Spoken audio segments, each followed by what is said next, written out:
Good evening, folks. That's the first time I've heard that intro music. That is a banger. I gotta compliment whoever was behind that, either Jimmy or Arden. But that's such a great song to get us in the mood. Hey everyone, welcome to Cause I Wanna. This is or maybe the Saturday show. I don't know. But yeah, Cause I Wanna, and I am here with Owen Morgan. My name is Eric, and this is Owen. We are both ex-Jehovah's Witnesses. This is, I don't know, this is a first for the line. But I'm super excited for tonight. And Owen, how are you doing? How are you feeling? Are you looking forward to tonight? Super excited about it. Yes. I think you and I have done a stream together once or twice before, right? We have. It's been a while. Maybe might have been like a fundraiser stream or something. Maybe. Yeah. I think so. Yeah. I was doing some thinking and some quick math. And so Jehovah's Witnesses, about 8.6 million members worldwide. In a world with 8.2 billion people in it. So Jehovah's Witnesses represent roughly 0.1% of the worldwide population. And yet, over here on the line, with the two of us here, we represent a whopping 10% of the hosts. So wow, if this was the United States Senate, we would be Wyoming. We are massively we are massively overrepresented over here now on the show. And I love it. It's completely unfair, and I absolutely love it. Absolutely. But yeah, so we're just going to treat this like a typical Sunday show. We like to keep things religiously centric, but Owen has a lot of experience in talking about politics. So if a call does come in about social issues, which I'm willing to chime in on social issues as well, but if political calls come in, Owen's going to take the wheel, and then he'll take it off, and then I'll just throw my 2 cents in as we go. So hopefully we'll have a nice well-rounded show tonight, and have some fun. And we will be reading super chats by the end of the show. I think I saw in the chat, super chats over $5 and over. Throw those super chats in, give us your comments and thoughts, and we'll get those right at the end of the show. I'm going to go into announcements, I guess, but Owen, let's give you the first shot at it. Do you have anything going on in your channel? Anything big coming up? Anything you want to plug? Oh, not too much. I just I've been focused a lot on this subject. Was Hitler an atheist? I've been trying to figure it out because, like, I don't know, a year and a half ago I saw a tweet from Seth Andrews that quoted something from Mein Kampf. And I also heard in some debate with somebody, George Bell with Richard Dawkins, I think, Bell said that Hitler was an avowed atheist and he was doing his things because he hated Christian stuff. So I wanted the real answer to it. And I spent like a year studying, and I just wrote about it. So yeah, Amazon and Audible, was Hitler an atheist? That's what I have going on. Oh, cool. And has that already been released? Yep, it's out. Ready for reading. Okay. Well, there you have it, folks. Sometime during this stream or afterwards, go check out Amazon or Audible. And the title again was Hitler. Was Hitler an atheist? Yeah. Was Hitler an atheist? Okay. Yeah. You just want to keep it straightforward, Awesome. Well, I'm going to go check that out. I actually have some traveling starting tomorrow. I'm going to be in Las Vegas for the Amazon AWS reInvent Tech Convention. It's kind of a big thing every year. So no way. Yeah. So it's part of my job, my career. So, but anyway, I'll grab that and listen on the plane, or maybe read it when I'm bored in a hotel room in Las Vegas, which sounds really weird. Tell me about the AWS thing too, because that sounds super interesting. But yeah, I hope you enjoy the book. If you sure. Yeah, no, it's like a fifth time I'm going, and Las Vegas is my hometown, so there's nothing there that I want to do, really, other than go to the convention and eat some food and maybe see some family. So yeah, okay, I'll do some. I'm not a gambler. Yeah, neither am I. I think on like 4 or 5 times I've actually gambled in my life. I've come ahead maybe a few bucks, and I'm like, you know what? I'm just gonna leave right there because they'll take it if you gamble long enough. Yep. Cool. All right. So let's see here. Let's go into our announcements, and then after that, I think maybe we'll take a couple minutes. We'll explain how we're both Jehovah's Witnesses and what Jehovah's Witnesses are all about, because it's an interesting cult religion, kind of however you want to frame it, depending on your definitions. It's very unique, and it's kind of fun to talk about. But anyway, yeah. So for the rest of the week here, folks, this is the line. We have multiple shows during the week, and we can let me get the schedule right here. So on December 1st will be Sunday. That's tomorrow. We have 2 shows. One will be at 2 p.m. Central Standard Time, and that will be the Sunday show, and that'll be hunted. That'll be hosted by Matt Dillahunty, not Matt Dillahosty, Matt Dillahunty, and Seth Andrews. And then later on that day at 7 p.m. Central Standard Time, we will have the follow-up Sunday show After Dark with Forrest Valkai and Jimmy Snow. So that'll be tomorrow. On Monday, we have Skep Talk, and that'll be with Aaron Raw and John Gleason, otherwise known as the Godless Engineer. On Tuesday, we have Chewed Gum. The Skep Talk's at 6 p.m. Central Standard Time. Tuesday, Chewed Gum is at 6 p.m. Central Standard Time. That will star Alyssa Lube and Catherine. I don't think I met Catherine yet. So anyway, that'll be an interesting one to watch. Wednesday, that will be the Hang Up at 6 p.m. Central Standard Time, and that's with Matt Dillahunty. And we don't have a co-host yet, but TBD, there will be one there. So we'll let you know what happens then.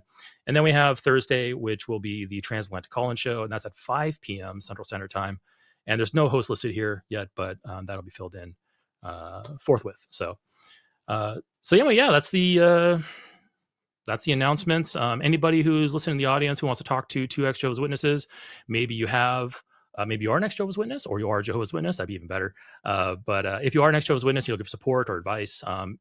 Between Owen and I, we have a bit of experience in that. If you have questions about it, or just want to talk about religion in general, feel free to call in. The number is country code 1, area code 720, and the phone number is 619-2288, or use the link in the description. And we'll give a few more minutes for calls to come in. We have about 3 waiting. So we see you in the queue. We're going to get to you here really soon, but let's just talk about a little bit about the Jehovah's Witness religion. I guess maybe just get the big thing out of the way first, because this is always kind of like the point of disagreement I've had with most people. And there's 2 things here. One is, are Jehovah's Witnesses real Christians, whatever your definition of real Christian is? And also, are they a cult? So, Owen, what do you think about that? Are they real Christians, and are they a cult? Yeah, so it's funny enough, 'cause I was researching for what was Hitler an atheist, and there's a guy named Richard Weikart who wrote a very detailed, very good book on the subject. However, he was completely off base with a bunch of stuff. One of the things he put in was Jehovah's Witnesses are not Christians. And his reasoning was because there's some world organization or something that says that you're not a Christian unless you believe in the Trinity or some other nonsense like that. In my opinion, if they follow the teachings of Christ, they're Christians. It's a self-ascribed label, Yeah. I'm on board with that too. I've heard people kind of hold up the Nicene Creed, which I think is like a third century doctrine, kind of like a short thing. But basically it'll list out what is a true Christian. But that happened, 300 years after Christianity started, or 3rd century, 200 years after Christianity started. And so, they'll hold that up. And I think part of that core doctrine that they have is a belief in that the God is the Trinity. You have the Father, the Son, the Holy Ghost. But then, we have Unitarian religions, and Jehovah's Witnesses aren't the only ones. We're not really unique in that. There's other Unitarian religions who reject the Trinity doctrine. So those Christians, or those people who say, no, you must believe in the Trinity in order for you to be a true Christian, must also point to those Unitarian religions and say, all you guys are also not true Christians. And as far as I know, no one has definitively settled the matter on that. And it's funny because who would have the authority to do that other than those who started their religion? Just for a moment, let's pretend that there's a Christian, the Christian God is real, Jesus was his son, and Jesus actually came and sacrificed himself for our sins. You'd have to ask them, and they're not here. They don't talk to us. They didn't clearly define it in the post hoc, the after the fact writings from third parties. None of this actually comes from the source. And so, and so how could you possibly even answer that question? And I think if that was an important thing to answer, I think God and Jesus would have done something better than what we have today. So kind of a issue there, I think, with the way that it's structured and the way it's presented by Christians. But anyway, I'm on board with you. I think a Christian is really just somebody who believes that Christ is either the Son of God or part of God himself. That doesn't matter to me, but came to earth to sacrifice and resurrect for our sins. And if you believe in that individual and follow his teachings, then you are a Christian. That's very, very bare minimum general criteria there. And then anything after that is just kind of secondary and extra. So it seems to me people like to deny Jehovah's Witnesses are Christians, or Seventh Day Adventists, or Heaven's Gate had some Christian attachment or whatever. You want to Mhm. deny that because they don't want to be associated with negativity. I'm sorry, Yep. that's just what it is. If you don't want to, I mean, you can deny association with a group without saying that they aren't what they are. It just drives me nuts. Yeah, yeah. It just comes down to like optics and appearances, and we know that very well because of the Jehovah's Witnesses. They're very, very concerned with the optics and their reputation in the public, view. Okay, so cool. We both agree that there are real Christians. Obviously, people are going to disagree with us, and feel free to call in and talk to us about that. But we just basically spelled out our reasoning behind it. And then cults. Jehovah's Witnesses, are they a cult? And I made you go first on real Christians. I'll go first on cult. I think yes. I like the bite model as my model for what a cult is. If we were to swap out the definition of cult to something more stringent, like you must have a commune, you must have a compound, you must be physically isolated from the world, then obviously Jehovah's Witnesses aren't, because they don't really have those things, at least nothing universal within the entire religion. But with the social isolation, with the control they exhibit over your behavior, your thoughts, your emotions, and your information, I got bite incorrect there. Behavior, information, thought, and emotion control. That's what the bite model is about. If you got that, you're a high control group, aka a cult, and you're going to have various degrees of that. I think Jehovah's Witnesses fit it maybe like 90% plus. They're pretty high up there, but not like 100% in my opinion. But yeah, so I go with that with the cult. I remember one time I was having lunch with an old coworker, and I said, yeah, I was raised a Jehovah's Witness, and I said I was raised in a cult. I think that he actually was raised in a different cult, but his was like a commune where he was physically isolated. Him and his mother were physically isolated from the world. And he looked at me, he says, no, no, no, no. I was raised in a real cult. And we got into a little conversation there. I was like, is a compound actually the requirement for what a cult is? Because I can think of lots of different organizations that have the same characteristics, just minus the compound out in middle of Wyoming, heavily fortified and lots of guns. So yeah, so that's kind of where I'm at. I think it's a cult. If you want to change your definition of cult, I'm fine with saying they're not a cult, but we have to agree on what a cult is at that point. But Yeah, anyway, that's me. absolutely. What do you think? Agreed. I used the bite model a lot throughout my channel's history. I've used it a lot. I've kind of moved away a little bit from the bite model, not because it's a bad model, it's a good model, but because Stephen Hassan is the one that's connected to it, and he's changed it a lot over recent years to include groups that shouldn't be included in it, like trans people, for example. Anyway, really? I it's didn't know that. yeah. Is that in the second edition of his book, or is that just kind of No, extra it's on stuff? Twitter. He didn't Twitter, actually okay. include it on on his website. Like the bite model has changed a little bit, but he reworked it to make it so that it can apply to the trans community. And he's also into hypnosis, and says that like certain trans adult entertainment is like brainwashing people and stuff, and it's just really stupid. Anyway, whatever. That's really weird. Yeah. Okay. Yeah. He's kind of doing.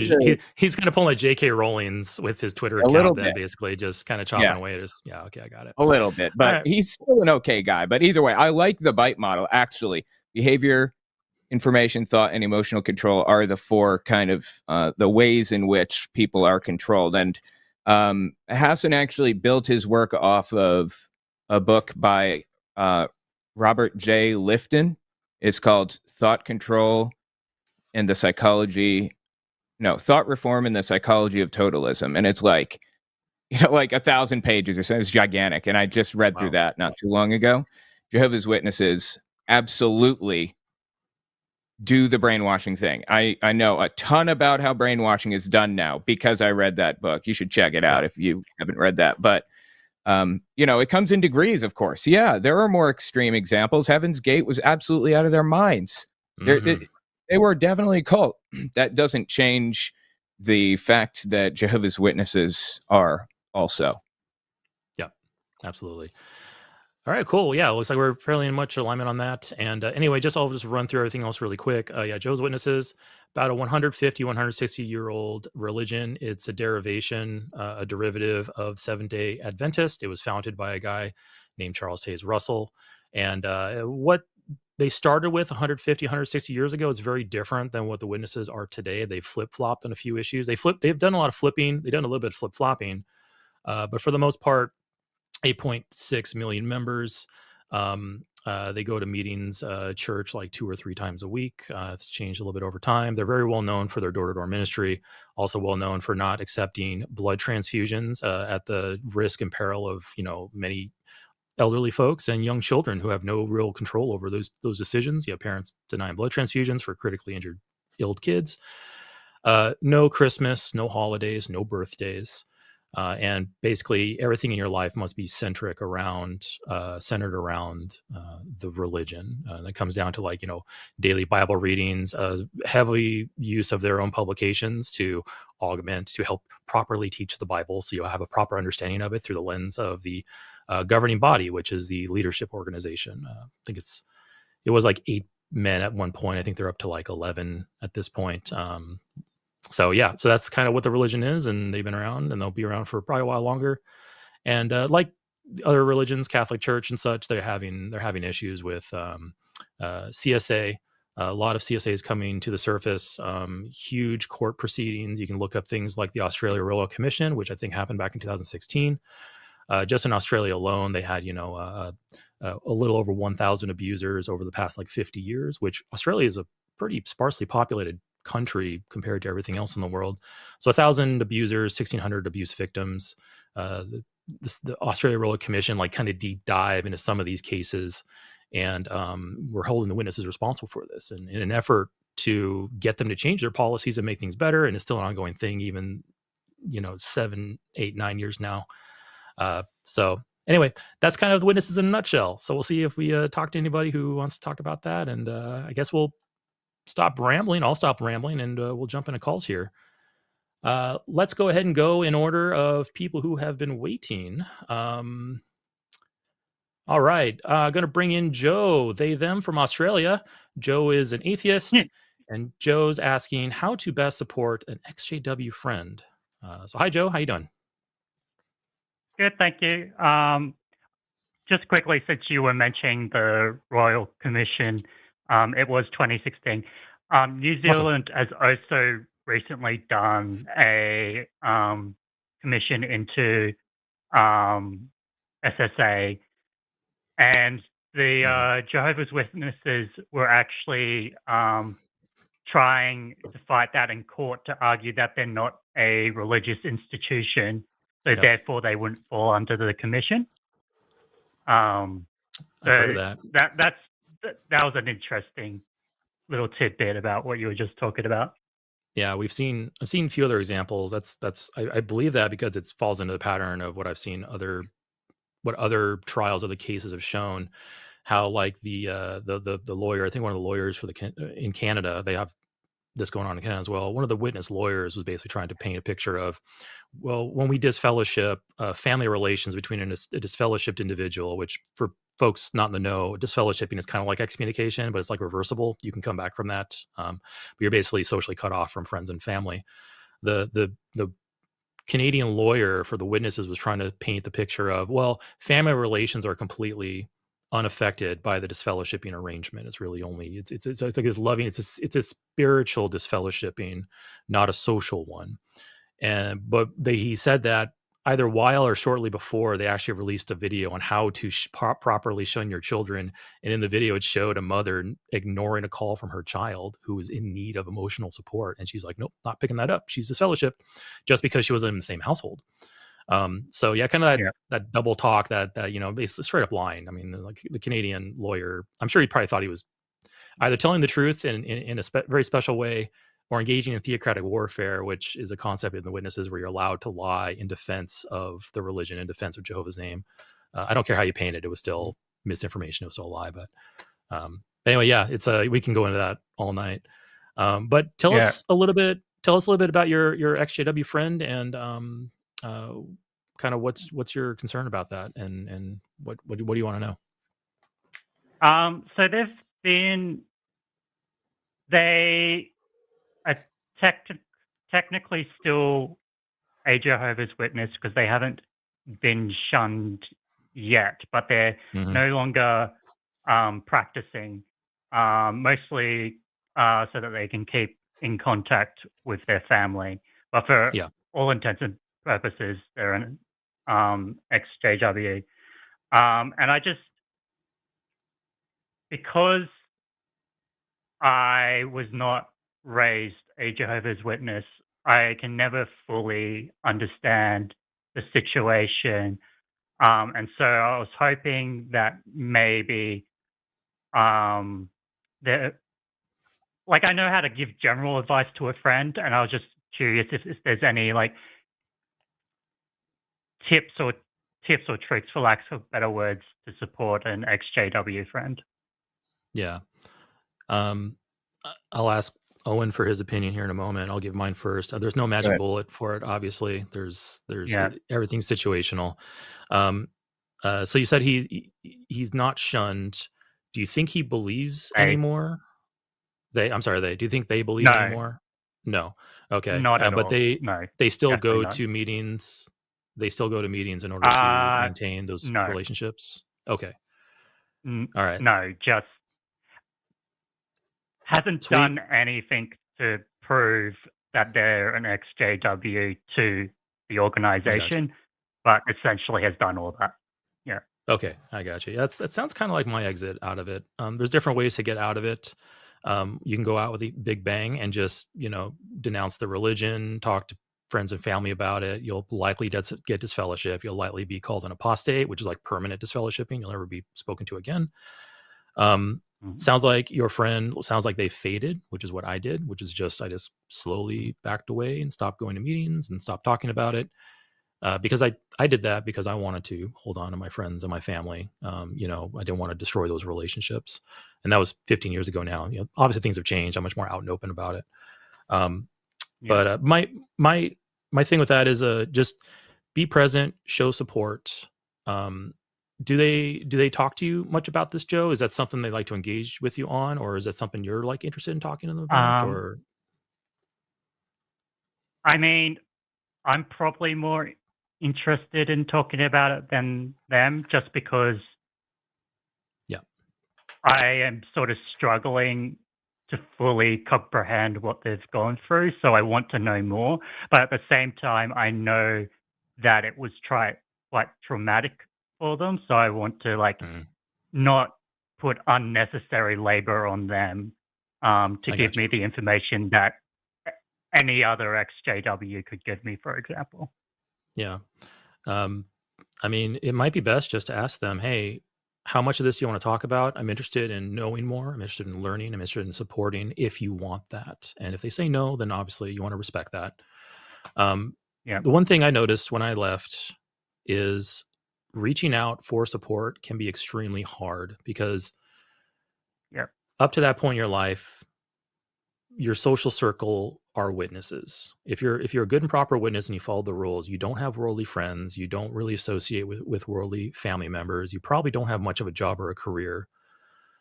You don't have people outside you can reach out to. And the people you do have inside, you might look at somebody and go, oh, I think they might not be a witness anymore. I think they might be doubting. And it's a huge risk opening up a dialogue with that person about leaving or about your doubts with the religion. Because if they aren't out, if they are still a witness, according to the witness doctrine, is their moral religious obligation to then report you to the elders. And then the elders will get their hands on you, or hands on you, but they'll start inquiring, and that can cause all kinds of issues. So it can be very much almost like a spy game, like infiltration, getting out without being detected. And a wrong conversation in the wrong place can just destroy all that. It can destroy years of effort to maintain those relationships, overnight. So it's probably best, like I said, ask questions, inquire, explicitly ask, hey, do you want support? Do you want to have somebody you can rely on about this? I'm interested in helping if you are interested in talking to me about it. And like I said, respect their opinions on that. And if they do confide in you, be very careful who you share that with, because you never know if, so-and-so knows another witness who then shares that information that gets back to the elders. And now all of a sudden they're in trouble, So it's like I said, situational. Do your best to make the right calls and always follow your friends' wishes on that. Owen, what do you think? I would also add, it sounds like your friend is in this situation where they're out. They don't have to worry about their family members or or any of that stuff. And it sounds like your main concern is like how to navigate through the trauma that they've dealt with. I would recommend, as Eric said, asking them. However, I personally wanted to talk about it a lot. That's how I processed it. So that might be what the person wants. Just ask and see, and if that is something that they want to do, talk about it a lot, then just listen. Yep. All right. I do apologize for the vagueness. Part of the reason I'm being vague is to try and have a few identifying descriptions for this person in case it gets back. Yeah. But this advice has been quite helpful. Thank you for taking my call. All right, Joe. Yeah, thank you very much, and no need to apologize. We fully understand keeping things vague is a protection for your friend. So yeah, good luck on that, and I'm sure if your friend happens to see this, I'm sure they'll appreciate knowing they have somebody in their life who's taken such an interest. So yeah, thank you so much. Yep. All right. Thank you. All right. Good night. Let's see. Good night. Drop call. There we go. Okay. Great. Yeah. So maybe just a little bit of dressing around that conversation. So this fellowshipping arrangement. I think I don't have to necessarily ask Owen. I'm pretty sure we both are in agreement that it is just emotionally and mentally abusive to victims of such treatment. Imagine, growing up in a family, you happen to have the misfortune of being born into a Jehovah's Witness family. You're raised on the religious doctrine. You're denied opportunities in school, extracurricular activities, college, usually a career. You probably have, when you get older, you probably have a job working for a Jehovah's Witness. I had numerous jobs working for the Jehovah's Witnesses, everything from window washing to flooring and tile setting. And when you wake up, you're like, oh crap, this is all at risk. Everything I know is at risk just because I no longer believe. And then if you do happen to be outed, which is what Joe was trying to avoid with Joe's friend, all that can be just ripped away from you. All of a sudden, elders figure out what's going on. They're going to hold something called a judicial committee. They're going to do a review of your behavior. They're going to talk to you. And if they can latch on to anything that shows that you're no longer a believer or that you're no longer playing ball, you'll get disfellowshipped. And now your friends won't talk to you. Your family won't talk to you. You'll probably get fired from your job if you're working for a witness. And now you have nothing. It's a lot like how the Amish kind of allow, or I don't know if they obligatory or not, but they allow their youth to like go to like New York City and like just get kicked out of the world without any support. Than that.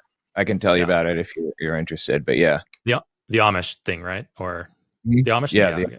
Yeah. It's similar, but yeah, I'm not saying it's like a one-to-one thing, but Of course. basically you just rip everything that they know away from them and kick them out into the world. And obviously they're not going to do very well 9 times out of 10. So yeah, it's pretty messed up. All right. Let's go ahead and get on to our next call. Hey, we have some calls piled up now. So great. Yeah, I understand. We have Theists calling too. We have Theists, yes. All right, we'll go on to our next Theist then. We have Adam. Hold on, let me click harder. There we go. Adam, him from the UK. Adam is a theist. And his statement here is denying an eternal, omnipotent, omniscient, necessary entity is a contradiction. So denying an entity with those qualities is a contradiction. Hello, Adam. How you doing? I'm good, thanks. Are you good? Yeah, doing good tonight. So go ahead and I'm Eric, and then Owen has the deeper, more smoky voice. Yeah, that's me. Okay, I'll take it. All righty. So, hey, you want to give us a little bit of elaboration on your statement here? Denying such an entity with these qualities is a contradiction. What's your reasoning behind that? Yeah. So the reasoning just comes down to like a syllogism where it's based on mathematical series. So there are certain like prerequisites for the argument. Firstly, you have to see the universe as a series of entities and events. So we're accepting that a mathematical series describes the universe. and also you need other parts of the framework, so like premises for the argument. So one would be that like a first term lacking a first term implies lacking an nth term, right? Because there's this the nth terms all contain the terms that came before them, right? There's including the first term. There's a containment relation within the series. Sorry, I don't mean to interrupt you, but on your first premise there about the universe is a series of events and entities, is it a never-ending series of events and entities? Because I agree, it's a series, but the nature of the series is up for question there. Yeah, well, as far as time going forward goes, it could go infinitely forward into the future. But the idea of the syllogism is to refute the notion that it goes backwards infinitely. You want to refute the notion that it goes backwards infinitely. So we know that it doesn't go backwards infinitely because we have, in current cosmology, we have the Big Bang model where time literally began and all events began at that point. So I don't think we're calling anything infinite regress going backwards, unless you want to bring things in like a multiverse or an infinite series of big bangs and big crunches. But under our current models, time began. So it is a series, but it's not a series we think has an infinite regress going backwards. Okay, well then the contradiction should be easier for you to see. So, I mean, the other, obviously, if you acknowledge that, then you acknowledge that the universe has an nth term. What's the contradiction? I don't understand. Because you're saying denying this entity that's omniscient, eternal, omniscient, omnipotent, eternal, and necessary is a contradiction. I don't see where denying is a contradiction. Right. So what you need is first is a framework. So the framework is, like I said, you see the universe as a series of entities and events. Second, there's like a rule of inference where to lack a first term implies lacking an nth term. And then thirdly, you'd say that the universe has an nth term. So it's kind of should be uncontroversial if you don't think that an infinite regress is possible. So with that framework, you're basically saying that we have to start at 1 when we're counting, and if we can't start at 1, which I'm assuming is going to be your God, that we can't even count this series of events. Well, I mean, you could say that once you've established that there is a first term. I mean, that's more like a matter of interpretation. But so essentially, what you do is you use that framework to then just like propose that there's no necessary entity, right? So that would be the denial. Right, so necessary also means like non-contingent. Hold on. Now, hold on. There's denying the entity exists, and then denying that something necessary existed, because you have a bunch of qualities on your entity that denying is the contradiction. But we aren't making any statements over whether something exists or doesn't exist. We don't have evidence to show that it does, so we don't believe that such a thing exists. Right. Right. So when you're talking about whether the thing exists, so you're just talking about some necessary entity that might not necessarily be eternal or omnipotent. Are you talking about that? That's the thing. I don't know if that entity exists or not, and if it did, I don't know its qualities. Okay. So what I called into claim is just that to deny it would be a contradiction, and that the qualities would be coextensive with what a necessary entity means. Okay, I'm not quite following on that, because like I said, I can deny things that are perfectly logical. You're trying to propose that this entity is necessary, and I'm not seeing that in your explanation here. So if you can establish if you can establish that something is necessary, I would need to see that first before we can talk about any other qualities about it. Yeah, so you would prove it by contradiction. So the first thing you do is you just deny that it exists, right, within the framework that you have. I'm not denying it exists, though. That's the thing. I'm not denying it exists. Right, but to establish that it does exist, if you deny it exists, then the alternative is that if that's a contradiction, then it's the dichotomous opposite that becomes truth. This is basically presuppositional apologetics, then, right? You're trying to say that as a presupposition, we have to establish that this God exists, and I'm going to show that my presupposition is true by trying to disprove the negation, right? This is presuppositional apologetics. Well, I mean, that method of proof is used outside of presuppositional apologetics. It's common in mathematics as well.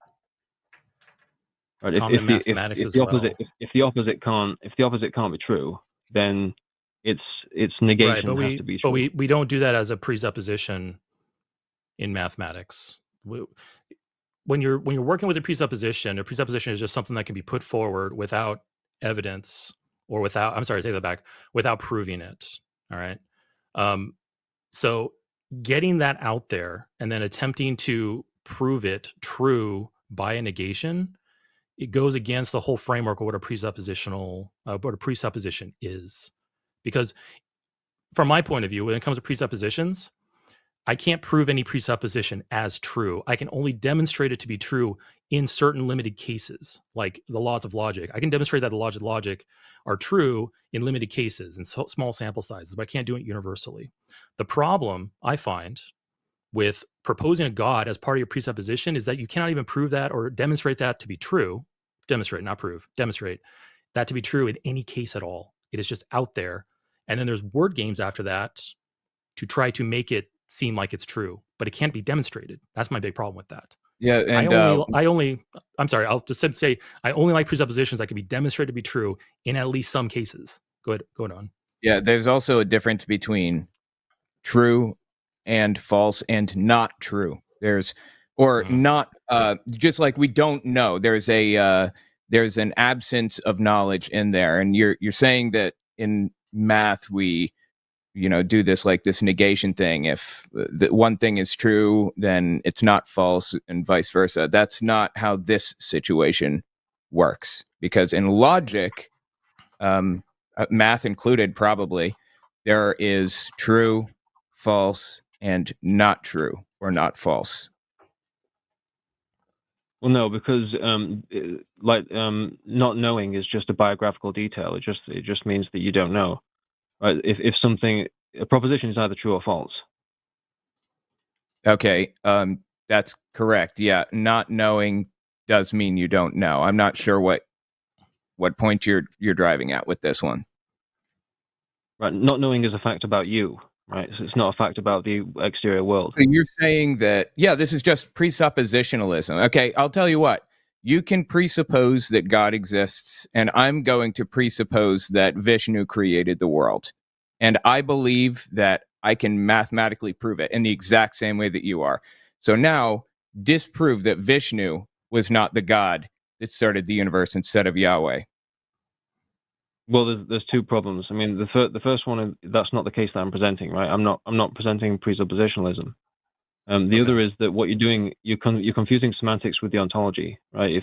If the method of proof is identical, then the entity that you're proving is identical. If you're just calling it Vishnu, that's just a semantic difference. But that's of no import here. Okay, you're saying that. I'm sorry, man. This is just all this boils down to is that it's a presuppositional argument, that you are presupposing that something exists. Is that correct? Am I reading this correctly? No. What I'm presenting is more like a proof of contradiction. Proof by contradiction, excuse me. Okay, so you have by contradiction. Go ahead. Yeah. So he's not presenting this as a presupposition. He has founding arguments underneath it, and Adams thinks that these founding arguments can demonstrate or at least prove that an entity with these attributes must exist, and that it not existing is itself a contradiction. And you started with, the universe is a series of events, which we think that this series of events, there's the universe and there's the cosmos. Let's just stick with the terminology we've been using so far, and that's the universe. So the universe did begin. We have a Big Bang. Time began. T was equal to 0 when the Big Bang occurred, and events started occurring at that point. All right. What's their next step after that? Because I think you were getting into a second thing, but we kind of got off into a presup tangent. Okay. Yeah. So either a non-contingent term or entity exists or it doesn't. Right. So it's, if you can prove the idea that all entities are contingent is a contradiction, then what you do is it proves that the truth of its opposite, right? So how can we prove? I don't see how we could prove that all entities are contingent. or even not contingent, because we don't have all entities to examine. Right. Okay, but that's just right. But that's why that's just why you would use a mathematical or logical argument. Okay. How many premises is in the, how many premises is in this argument of yours? I guess you could put it in 3 or 4. Yeah, like after what we've already said. Okay, let's just rapid fire the 3 or 4 premises. I'll write them down. So just go ahead and rapid fire them at us. Okay. Yeah. So if all entities are contingent, then there's no necessary entity. Okay. So I'm just saying that because that's just making it obvious. If all entities are contingent, then none are necessary. No, then there's no necessary entity. There are no necessary entities. There's no non. It's just like it's kind of like a trivial statement, right? It's just there for clarity. It's like saying if all the balls are red, then there's no non-red balls, right? Okay. So like after that, you would just say, well, if there's no non-contingent entity, then the universe is an infinite series with no first term. If there's no non-contingent entity, hold on. If there's no non-contingent entity, then the universe is an infinite series with no first term. Right? Because you're just defining an infinite regress. So right there. Okay. So right there, we've already established that the universe did begin. So you're saying that with this second premise, that's going to flip the if conditional on that, so that there is a requirement for a contingent entity. Right. That's kind of the thrust of it. Well, no, that's coming afterwards. All right. Well, keep on going. Yeah. So, and then we just restate that, but by stating it in terms of nth terms, right? So you'd say, if there's no non-contingent entity, the universe is an infinite regress with an nth term. Right, because the universe has an nth term, right? We've acknowledged that it has an nth term, and then you would just substitute the inference rule in. You just say if there's no non-contingent entity, then the universe is a series with an nth term and no nth term, and that's a contradiction. Yeah, I have to see this formalized in an argument there. The thing is, though, like with the universe having a beginning, as far as we know, we don't know if there's anything extra universe that might go back to infinite regress, because the universe itself could be some product of some other process. Now, how that works with our localized time and within our universe, we don't know. We can't even determine what happened beyond the Planck time when it comes to the Big Bang. So we're really just making assumptions there that, yeah, time began at that point, and we don't know what happened beyond that. But the thing is, though, like, let's say it was some necessary component, something necessary had to occur in order for our universe to exist. Let's just play along with that and say, okay, sure, we have some necessary entity, and I'm using that very, very loosely, some necessary thing. How do we determine that it's eternal, omnipotent, omniscient? Okay. Well, right. So necessary is just another word for non-contingent. And if it's not that's why then it doesn't depend on any condition. I know. I left necessary out of that on purpose. Yeah, that's fine. So but omnipotent, omniscient. So you're saying that it's all powerful and has a mind. How are we getting from something had to happen or something had to exist for us to exist ultimately? Because we're n plus whatever on this series of events.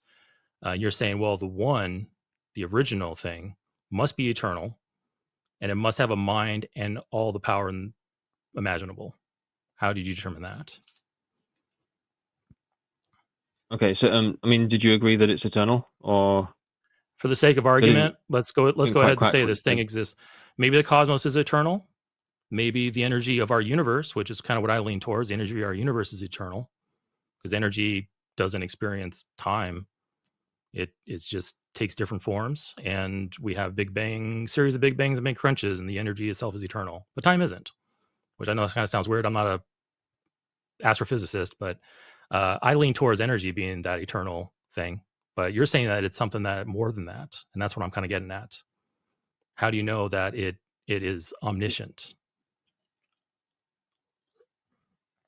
All right. So so just recap it on why it's eternal, right? So if something's non-contingent, then it's not contingent on anything. So it doesn't stand in dependency on anything. Okay, If it's not dependent on any not condition, then it doesn't. In my book, energy is non-contingent. And we're all made up of energy, so it's the necessary component. Right. So go ahead. So how do we jump from that? I'm already kind of halfway there with you. Okay, I'm kind of going halfway there. How do we determine? We can even throw in omnipotent at that point, because like all powerful, energy is power. It is all the power everywhere. So yeah, sure, omnipotent. Why not? How do we get to omniscient? Okay, right. So I mean, you established that something necessarily has some kind of quality if that quality exists in all possible worlds, right? But if you point out a world, like a world is intelligible, right? By definition, you're intelligibly identifying it as a world, and that just entails that the laws of cognition, right? So the laws by which your mind works actually distributes over that world, and that's true for all possible worlds. So is that all possible worlds they conform to the structure of minds, essentially. There isn't one that doesn't do that.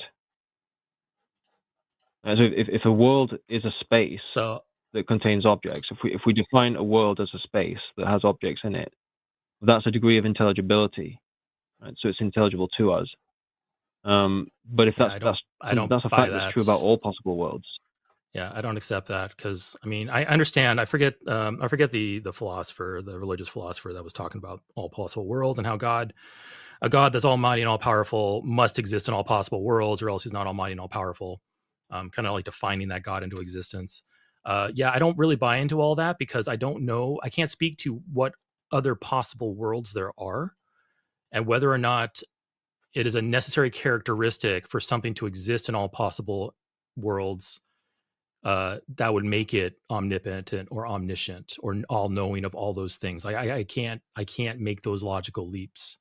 I forget exactly the philosopher that said that, but I think you probably know who you're referring to.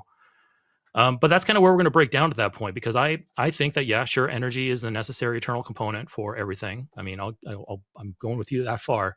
But once you start trying to ascribe attributes like omniscience to it, which means it has a mind and it can think and it can know things, and yet we cannot demonstrate that, and yet we cannot communicate with it, and we see things in our world today that would go against the idea of it being all-knowing, in my opinion. Like the problem of evil is probably a big one, with the existence of suffering and the existence of these things that, of course, you're not presenting this as an omnibenevolent, like you're not attributing that to us. I'm going to kind of get outside of the scope of the conversation here. That's why, like, the problem of evil to me is fairly powerful, is because the problem of evil, take that type of a God and couple that with the world we live in, and I see a contradiction right there. But like I said, I don't want to put words in your mouth. That's not what you're telling us your God is like. I don't see the logical justification to jump from, okay, we have this necessary component, and therefore it's thinking and all-knowing, and now you're bringing in multiple worlds, and that old chestnut of a religious argument. I'm just not going to go there with you on that. I reject that, because I can't analyze those things.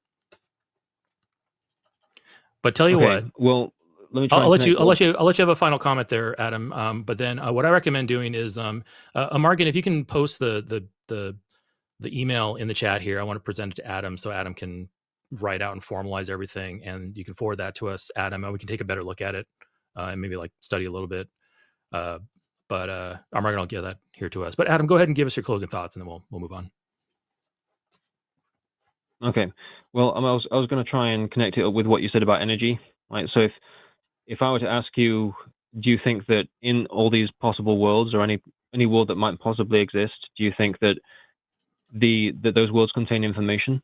And if they contain information, then is that information being processed? I don't know. If I just follow. I don't know, because like it depends on how you're defining information. If there's no mind there to perceive the information, is it information? So I don't know the answer to that question. Okay. Well, the way I would put it is, if information processing is taking place, then that entails some kind of energy transduction. And so if you're acknowledging that the processing information requires energy transduction, or might be identical to information transduction, then the same reasoning you just apply to information processing from that which you've conceded when it comes to energy, when it comes to like the necessity of energy.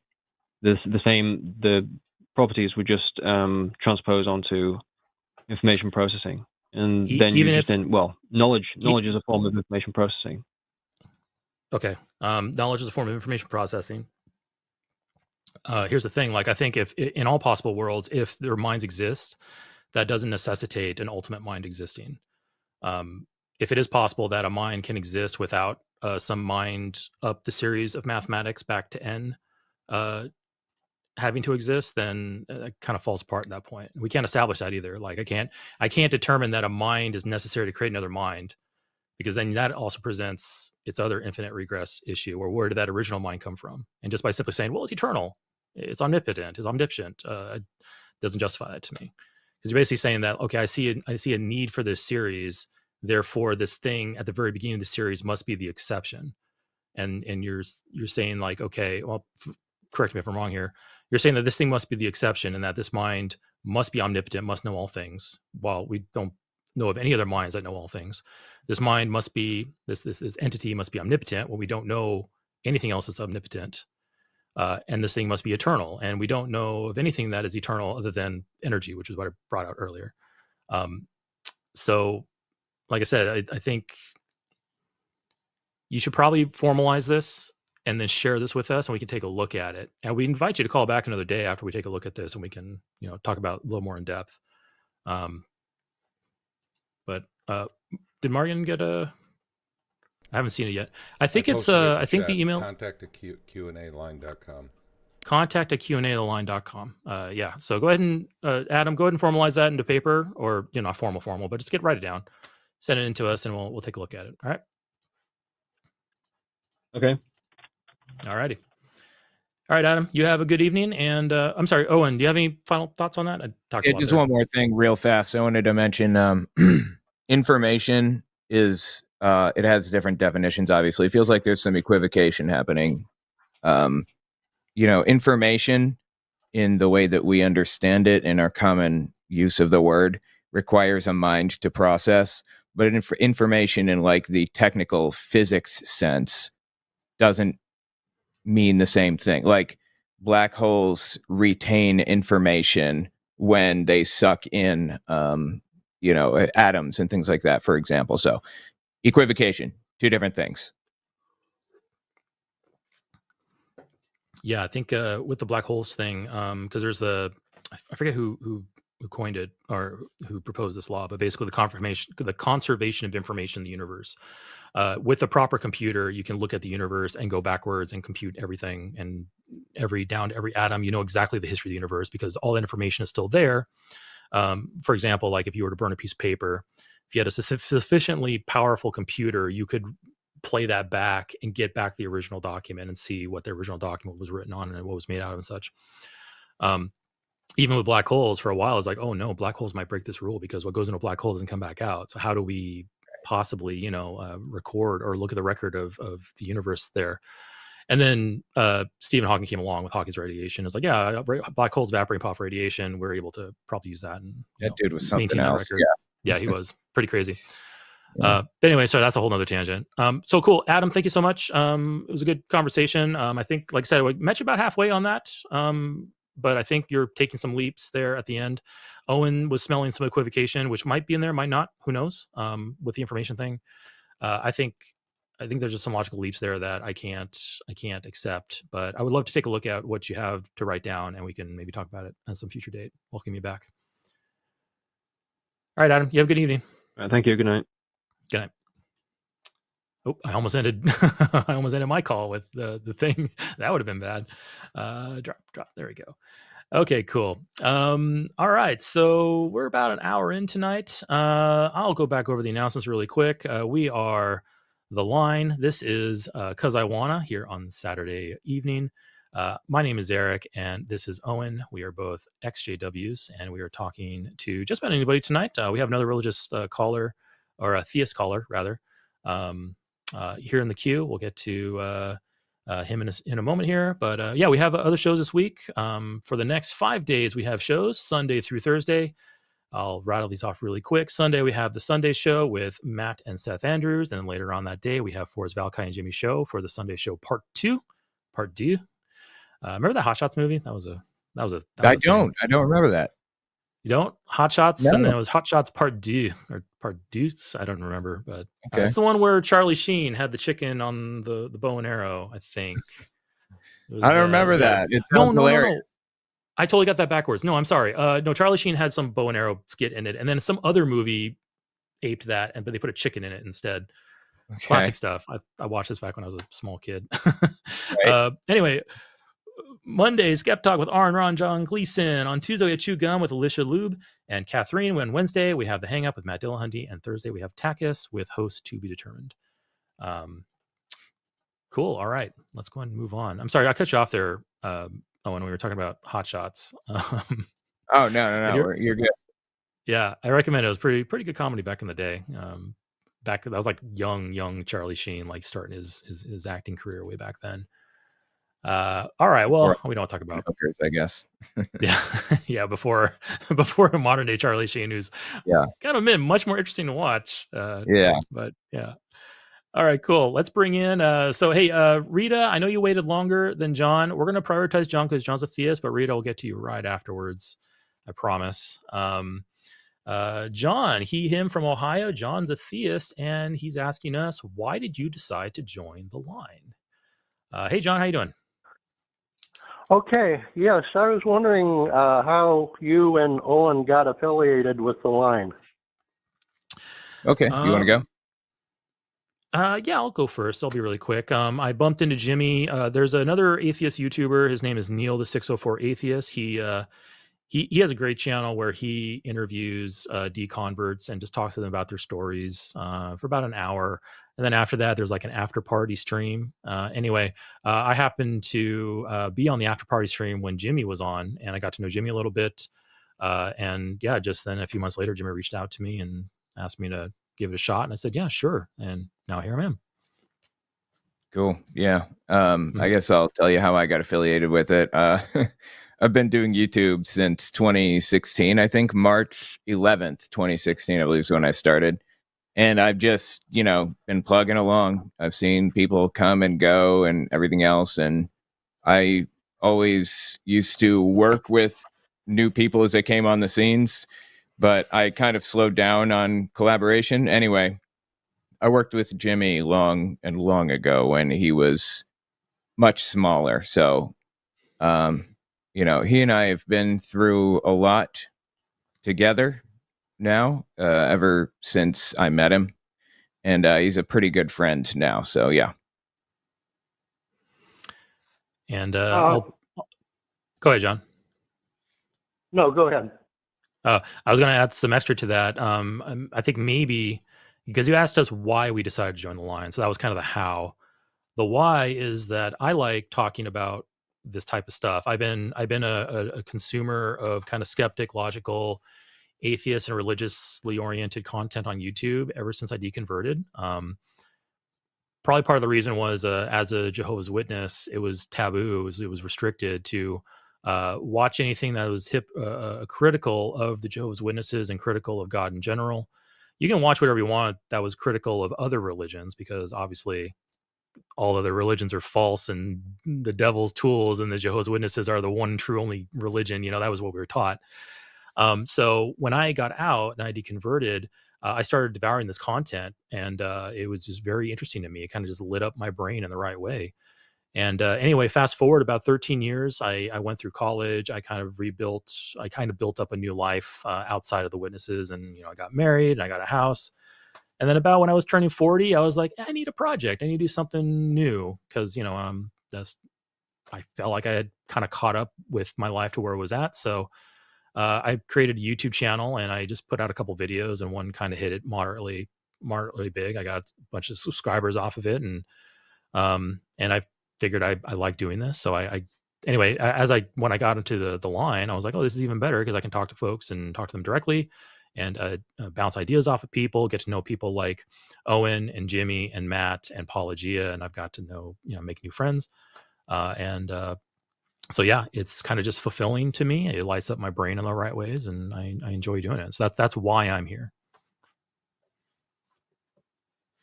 Does the line have a structure? Does it have like a membership? Does it have a membership? Not probably like a membership. Like there's things on YouTube, and there's also the Patreon, Call the Line, on Patreon. I think it's the patreon.com/call the line, or Q&A line. I can't remember. It's probably down in the comments. I should probably know these things. I've been a host here for like a year and a half now. But yeah, patreon.com/call the line. So you can become a member of the YouTube channel. You can become a patron on Patreon. There's other things like you can do super chats in the chat and stuff like that. And that's like kind of our membership program, but it's not like a community, kind of like the ACA or something like that, where you can like, become more of a formalized member. This is a YouTube channel, basically. Is there a Discord? I think so. Yeah. There is a Discord. There is for patron members. For patron members. There you go. There you go. Yeah. All right, John. We know that. Well, we know that the watchtower was established in the 1870s. Can you tell us when the line was established? Are you implying that they're the same? I mean, the line as a YouTube channel was created like a few years ago. I remember when Jimmy told me what the name would be. Yeah, the line is way younger than the watchtower. So what's the point of kind of that comparison? Well, I guess I'm wondering, is there a structure to it, or are you located in one locale, or what is the setup? Is it an organization? What is the setup of it? It's a YouTube channel. It's a YouTube channel with a bunch of hosts that are loosely affiliated and friends. And there's no yeah. Yeah, go. Are you trying to basically paint us as a religion, John? Is that kind of the goal there? Well, I guess I'm wondering if you would consider yourself to be a cult. Okay. No. How do you think that we're a cult? Is there some way in which you think that we're a cult? I mean, the line doesn't have any specific doctrines that anyone follows. There are people of all different backgrounds, beliefs, and ideals, and everything else. Well, I guess I'm wondering if you're proselytizing for atheism. Oh. No. Okay. No. No, we aren't. No, you're not? I don't know what else to say there. Yeah. So, John, let me see if I can kind of address that really quick. So I mentioned the BITE model earlier, how I use the BITE model to define what a cult is. The BITE model stands for behavior, information, thought, and emotion control. So I will formally say this right now. Folks, behave however you want. I recommend you follow the law in your behaviors. Folks, take in what information you want. Just be careful about how you process it and internalize it, and think very deeply about it. Folks, think whatever you want. Thoughts don't hurt anybody. You can think whatever you want. You have my quote unquote blessing for that. And for emotions, feel whatever you want. Don't let emotions take over your life, but feel the feels. So boom, there you go. We are 0% on the BITE model here at the line. So there you go. We're not a cult, at least according to my book. And then for the religion thing, for gaining followers or whatever, we're just a bunch of loosely associated people who like talking about this. We have no leader. There's no hierarchy. There's nothing like that here. We're just people talking, John. So well, I think you're kind of barking up the wrong tree there, buddy. Well, I noticed that I was watching one of your other shows, and Jimmy Snow said that was his show. Well, I mean, he technically owns it, right? So yeah, he owns the business. Yeah, it's a business. It's not cult. So if there's a hierarchy, if there is a hierarchy, then Jimmy owns the business, and we're all the Watchtower independent is a contractors business too. It is, but it's also religion. The Watchtower is a business too. Yeah, John, and so is 7-Eleven. So the Watchtower has a business entity. They have a business organization because they handle large sums of money within the United States border. So they have to be incorporated in order to limit liability, to do taxes. Yeah, they're a business. They're also a religion. They're two separate things. Up until I think it was like the late 90s, the board of whatever board they had used to be the governing body, the actual religious leaders, and they separated that. and now the religious leaders, the governing body, is separate from the business entity. But they are one and the same. They are a business and a religion. They did that to protect themselves from turning over documents, I think. Yeah. Yeah. So if you're not a religion, how would you describe yourself? Just a group of people talking about hobbyists, interested, people that are interested in a subject. I'm not imposing my will or beliefs or ideals on anybody. I'm not telling them they can't speak to family members because they don't watch this or whatever. I'm not trying to force them to dress a certain way and walk and think and speak a certain way. I'm not, I don't know. I'm not limiting what information they're allowed to take in or any of that stuff. Well, do you view the line as like a support group, or what exactly is it? I mean, there are people here that are supportive. Yeah. Yeah, it can be. Our viewers come to this show to get whatever they want out of it. If they want pugilistic blood sport with religious folks versus non-religious folks, that's fine. Come here to watch that. If they want support, that's fine too. Our very first caller tonight was asking for some advice on how to handle the EX-JW they have in their life. That's fine too. People can come for whatever reasons they want. So I'm just gonna put a stake through this thing's heart. The line's not a religion. The line is technically at the top of business, but we're people who like talking about this, and we're people who like to give support, and we're people who like to fight, I guess, for lack of a better term, with other folks about certain topics. It's whatever you want that you bring here. It's the same way as any other social group or anything else like that out there. There's no dogma. There's no dogma. There's no religion. There's nothing here that even comes close to any of that. Well, I guess I wonder how you support yourself. How does the line support it? Through ad revenue. Yeah. Their ad revenue? Ad revenue. There's ad revenue, Patreon, super chats, just like every other YouTube channel out there that you can go to. One of my other favorite YouTube channels is Red Letter Media. I love watching those guys, and they have a Patreon and they have donations on YouTube. It's a YouTube business. That's how they support themselves, and ad revenue too, and also a merch store. Line does have a merch store, by the way, folks. Go to where's the merch store thing at? It's in there somewhere. Linemerch.com. So there you go, John.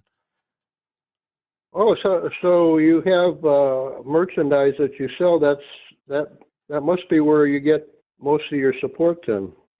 A lot of people. All right, here's the thing. I was in a cab a while back. The guy didn't know how a YouTuber makes money, so I'm assuming that's where you're coming from.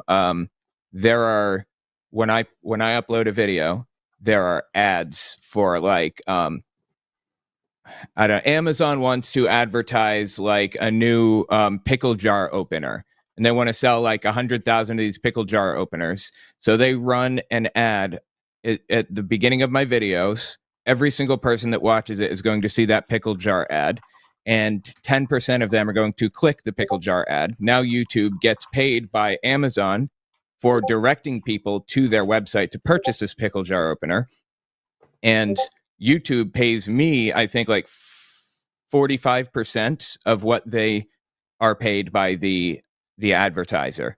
So I can put like an ad at the beginning of a video, the end of a video, and some mid-rolls in the center. And realistically, they're like tens of thousands of different advertisers, and it's distributed across every YouTube channel. And the ads are targeted to you specifically based on your interests. That's what makes it unique from TV commercials, because they can increase sales through targeted advertising by like a factor of like 30 or some crazy thing. That's how it works. So I get 45% of the revenue that YouTube brings in from people that click the ads on my videos, plus Patreon, of course. Is that how Watchtower gets their money for their website? No. It is not how they get their money at all, not in any way, shape, or form. They get their money through donations, but actually primarily through their real estate dealings. Basically, they build kingdom halls. They have certain congregations build kingdom halls, and they sell off the old one. And they they don't have to pay for the labor to build a new one, so they keep all the cost of the labor that went into it. Basically, they're basically getting labor money, which is actually really smart. But it's a very smart real estate racket they got going on over there. Yeah. But yeah, John, Watchtower gets their donations primarily from direct donations at the church attendance. I think they have a credit card, PayPal form on their website. You can contact their accounting department and bequeath items to them. Older folks do that. And then, probably the big thing where they get most of their money is the real estate system they got set up, which is a whole another fascinating topic we could talk about for probably an hour. But anyway, John, that's it. So John, one final question. We'll answer it quickly, and then we'll go ahead and move on, because I think we've pretty much established that no, the line's not a religion, because I think that's what you're getting at. We're not a religion, and go ahead.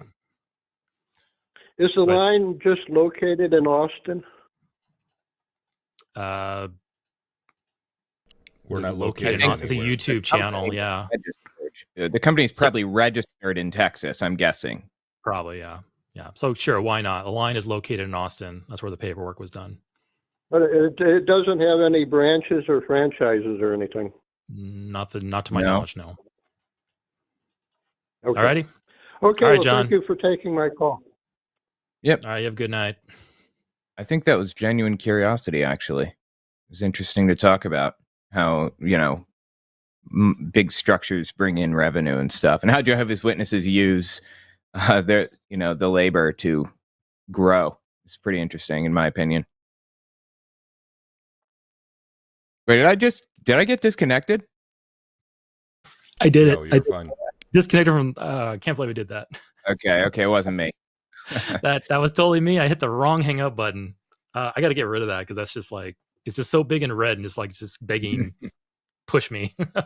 Anyway, all right. So yeah, thank you, John. What were you saying, Owen? You were mentioning something? Or I was just saying it's super interesting to talk about how Jehovah's Witnesses make money and how YouTube makes money and things like that. And it's surprising that people are still, I don't know. It's just surprising that people aren't aware of how like social media works yet. I imagine we'll come to a point in time where everybody knows it. I think it's just a general gap. A general age gap, because YouTube is genuinely like so new, Yeah, I think so too. I mean, YouTube really picked up steam like 12 years ago, so it's still a thing that's like constantly changing, and the way you monetize off of it is rapidly shifted as Google's the owner of YouTube. So Google takes more and more ad revenue pieces of that, every year. They're always upping their rates. So content creators have to turn to other things like Patreon,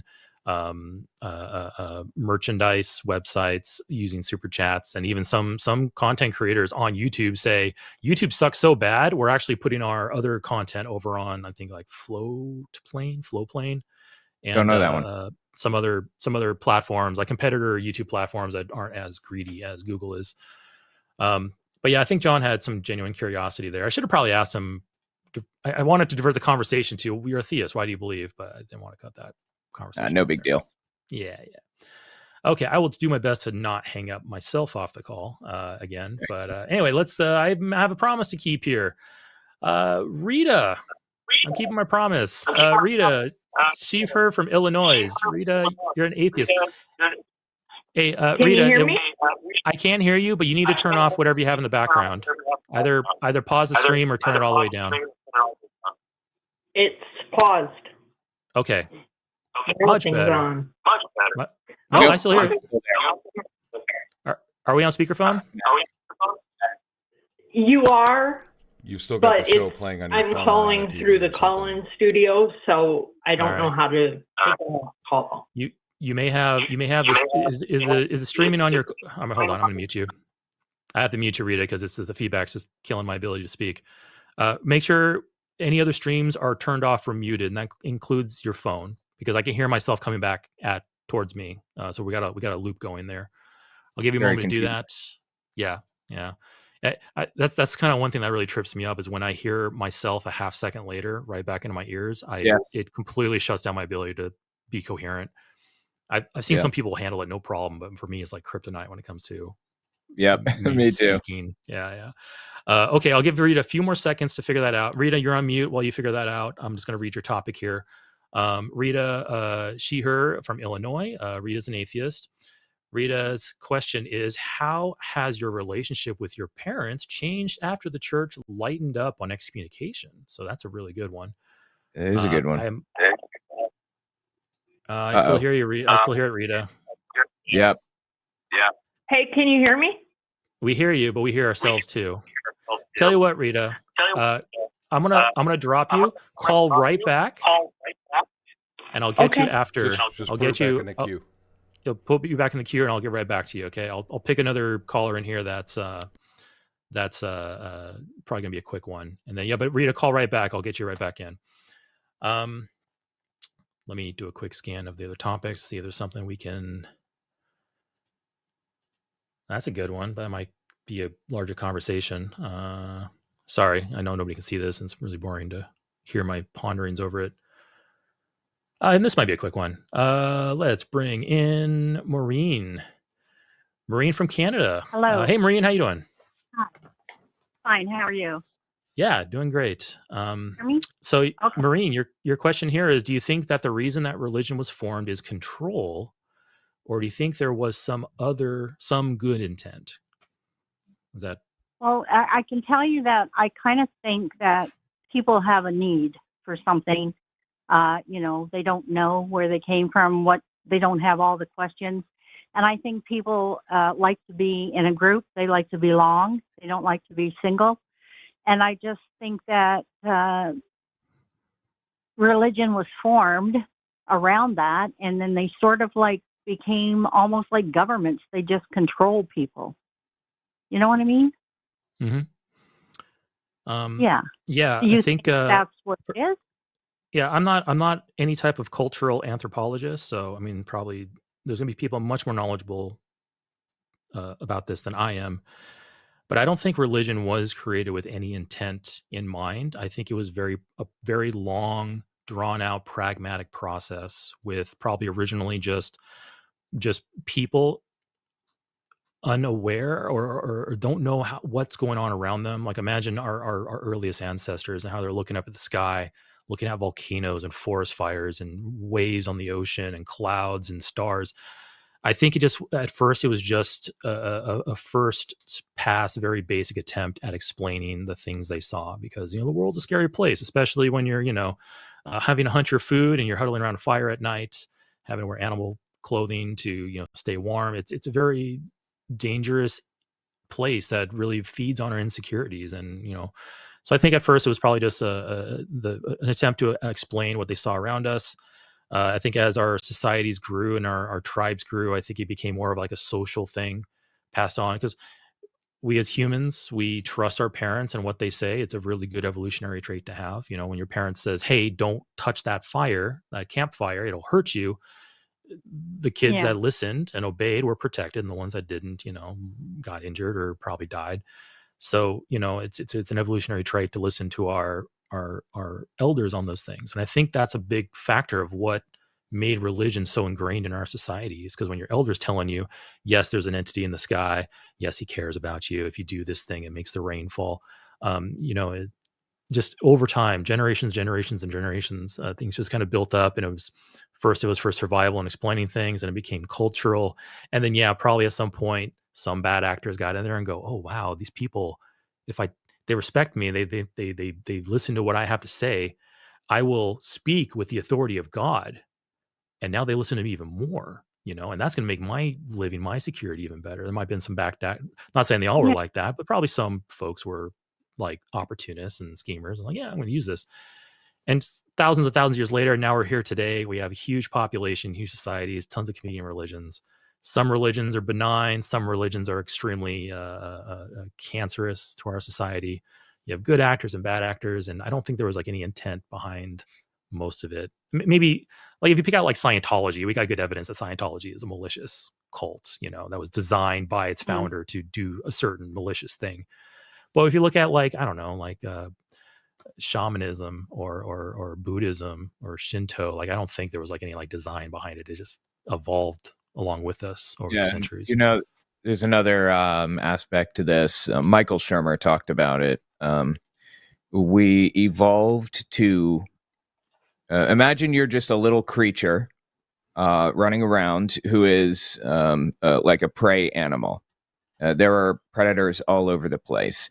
You benefit from detecting something in a bush, whether there's something there or not. You benefit from a false positive because you run away and you can live another day and you're fine. But if there's a false negative, you assume there isn't something there when there actually is, then you die. So we evolved to assume there's something there watching us or whatever. And I'm sure that contributed very much to the rise in religion. Again, I'm not like an anthropologist or something. So yeah. So that's our take on Maureen. What's your take on that? Yeah, I kind of believe that's what happened, and I'm just thinking that all these thousands of years later, like right now, that it's developed into something more. That I mean, I think all religions started out probably good. Like here's something that we can do together. This is how we can come forward and be kind to each other. And even the religions just almost hate each other sometimes. You know, they're just against each other now, and it's sort of like almost not about God anymore. It's almost just about what I can make you believe, you know? That's what I kind of think it's getting to. And God's almost out of it, I think. Yeah, I think identity has become a factor in that. Identity, social you're breaking up cohesion. a little bit there, Eric. Oh, no. That's not me, is it? No, I think that's me. Okay. Yeah, start the sentence over. Sorry. Social cohesion, control, lots of different factors over time that kind of has made, religion what it is today. Like I said, you have to kind of look at it like money, power. You have to look at it at a granular scale, determine like all the bits and kind of like what the motivations behind them were. Like I said, like we have religions like Scientology, Mormonism, certain cults today, which have very malicious, purposeful goals in mind for like, this is the benefit of the founder and such. But then I got older stuff that you have no idea. Like I have no idea. I'm sure some anthropologist does if you ask them about it. And here's the thing too, like for a long time, and this is Carl Sagan, I think says something along those lines. Religion is basically dangerous evolutionary baggage. At some point, like Owen just said, at some point, religious belief was beneficial for our survival. It helped with certain things, like certain rituals that might, let's say, for instance, like let's say you're sick and somebody prays over you. That might calm you down, lower your heart rate, put you at ease, help you recover. Might have like some little beneficial things in there that religion helped you with. The social like the social cohesion behind it, things that helped us survive. But now we live in the modern age where we don't need those things of religion for those purposes anymore. And now we have things like weapons of mass destruction, and we have things like wars, and even Middle Ages, the Crusades, where religion now is slowly turned from something that helped us for the most part to something that's actively hurting us. So yeah, it's a dangerous evolutionary baggage. We need to drop it as fast as we can, I think. And that's kind of part of the reason why, going back to our previous caller, John, why are we doing this? I think that's, helping people understand that you don't need your religion. You don't need a God to watch over you. You don't need to live forever. You don't need those things. Those are things that people told you need. But ultimately, I think mankind, man, women, everyone in general don't need those things to operate properly in the world. So yeah, I would like to see religion go away eventually. I'd like to see it just get slowly taught out of our culture and our society, not ripped away, not outlawed, nothing like that. I think we should just educate ourselves out of it, and I think we'll do absolutely much better off, at that part. Do you think so? Would you think that with the disappearance of it, like almost completely, that we become like we drift further apart, like humans become more of a single, entity instead of a big group, like we don't have a common denominator? I can kind of see how that would be a concern. I think we have plenty of things that can replace religion in that. For instance, there's an infamous ex-president that said that the only thing I think that will unite mankind is the invasion of some alien race. Like if we are all of a sudden under some type of existential threat that's outside of humanity, that would unify humanity pretty quick. And now I don't want to see that happen. That is something that would unify humanity most likely. That's not religiously based. And if there's something that's bad like that can unify humanity outside of religion, there must be good things too. And I think things like if we can get past like our capitalistic, greedy tendencies, kind of move into like a post-scarcity world, start exploring the space around us, the solar system and such, and get out there and start spreading out, we could find things to unify around. The betterment of mankind. What a better thing to rally around than these other things, existential threat or worship of a god that you can't demonstrate to be true. I think betterment of mankind is a much better thing to do. And that's probably, kind of starry-eyed, optimistic of me. I watched a lot of Star Trek growing up, so that's kind of where I lean. But I love Star Trek. Yeah, it's so great. And yeah, I think we have plenty of things we could rely on. And like I said, I don't think we should rip religion out overnight. It'll be like ripping a rug out from somebody standing on it. It's something that needs to be slowly phased out and something new put back into its place, and we can move on from there. So I would love to see that. Probably won't happen in my lifetime, but I would love to see ultimately that to occur. Yeah. Okay. Well, thanks. I like listening to you guys. Well, I thank you, appreciate Marty. Appreciate it. Yeah. All right. Okay. You have a good evening. Thanks for taking. You too. Good night. Bye. All right. I'm going to drop Marine and not me this time. Hey, there we go. I can learn. Here we are saying, no, John probably doesn't understand the internet all that much. And here I am hanging myself up on my own show. Okay.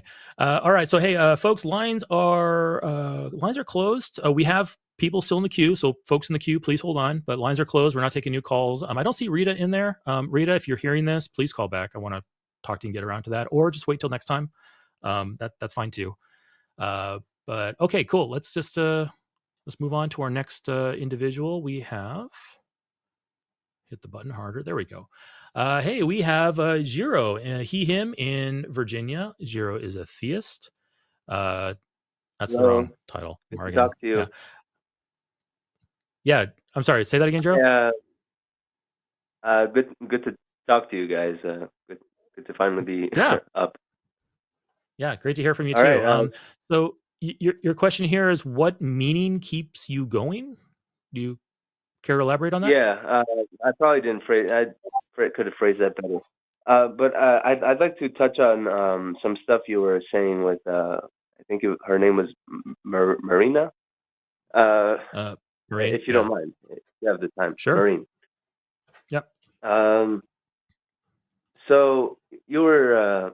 Well, actually, this ties into what my main idea kind of. You were talking about how great it would be for mankind to slowly phase out religion for something else that we can unify for.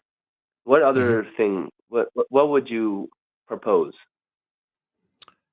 Sure. The two I mentioned in the last call were, one is just kind of the general betterment of mankind. If we can rally around, hey, let's explore space, let's get out there and let's spread mankind around, so then all of our eggs aren't on the same planet, would be a really good thing. Existential threats is a possibility, even though I don't want to see that occur. I think if aliens, not saying this is ever going to happen, but I'm just using an example. If aliens were to show up, and we had some existential threat that's just threatening us as a whole, that would unify us probably fairly quick.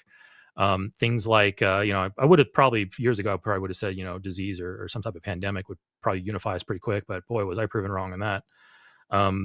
So yeah, there's other things that we can use to unify us. And I don't think religion is by any means necessary for that. So when you speak of betterment of mankind, you mean for us to spread our genes as far as we can, far and wide? That is our point, our meaning. No, not in life. Not necessarily. Not necessarily. It's more like the flourishing of mankind. Like, for instance, like you can have a garden, has some flowers in it. You want those flowers to flourish. You want them to be healthy and flourish and grow to a certain extent. You don't want them to grow infinitely or to crowd themselves out and die out because of lack of resources. So with mankind flourishing, us growing and developing to a point where we are sustainable, we're healthy, we're resilient against disaster. Because like right now, one well-placed asteroid or a gamma ray burst can wipe us out overnight within moments. So I think that's kind of like a spot of insecurity that I think we need to address. But if you watch something like there's a really good Amazon TV show called The Expanse, and it's about mankind spreading out into space and the politics around that. Something probably along those lines, like get us out there and get us more secure and more resilient for those types of things. Along the way, increasing our life expectancy, increasing our health care, increasing our quality of life, and decreasing suffering. That would be my general summation of us flourishing. So that's something I think we should rally around. So what I'm asking here are not innocent questions. They're pointed. I want to get at that we to think that our reason, our what is greater for mankind is security, growth, and flourishing, whatever that may mean.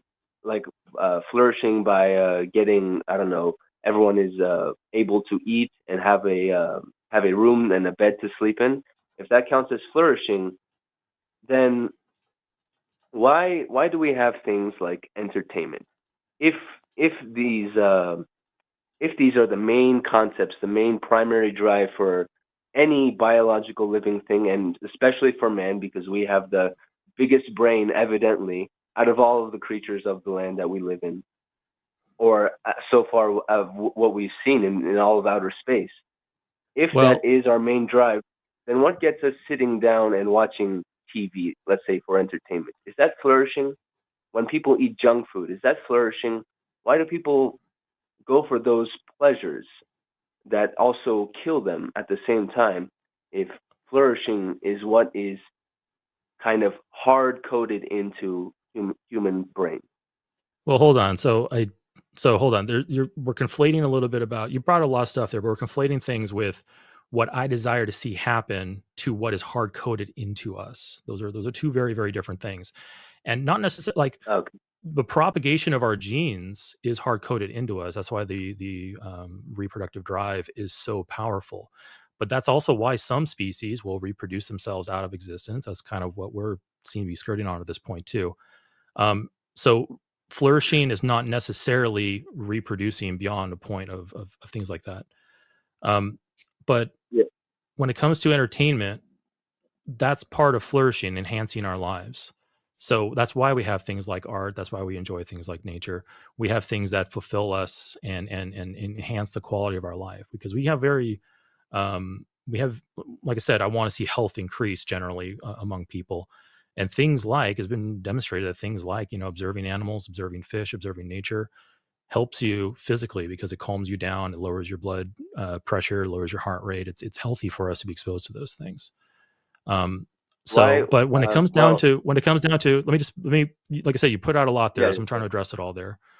When it comes to flourishing is the goal. Okay. Now, what exactly flourishing is and whether you want that goal or not, that's up to an individual as you talk to them.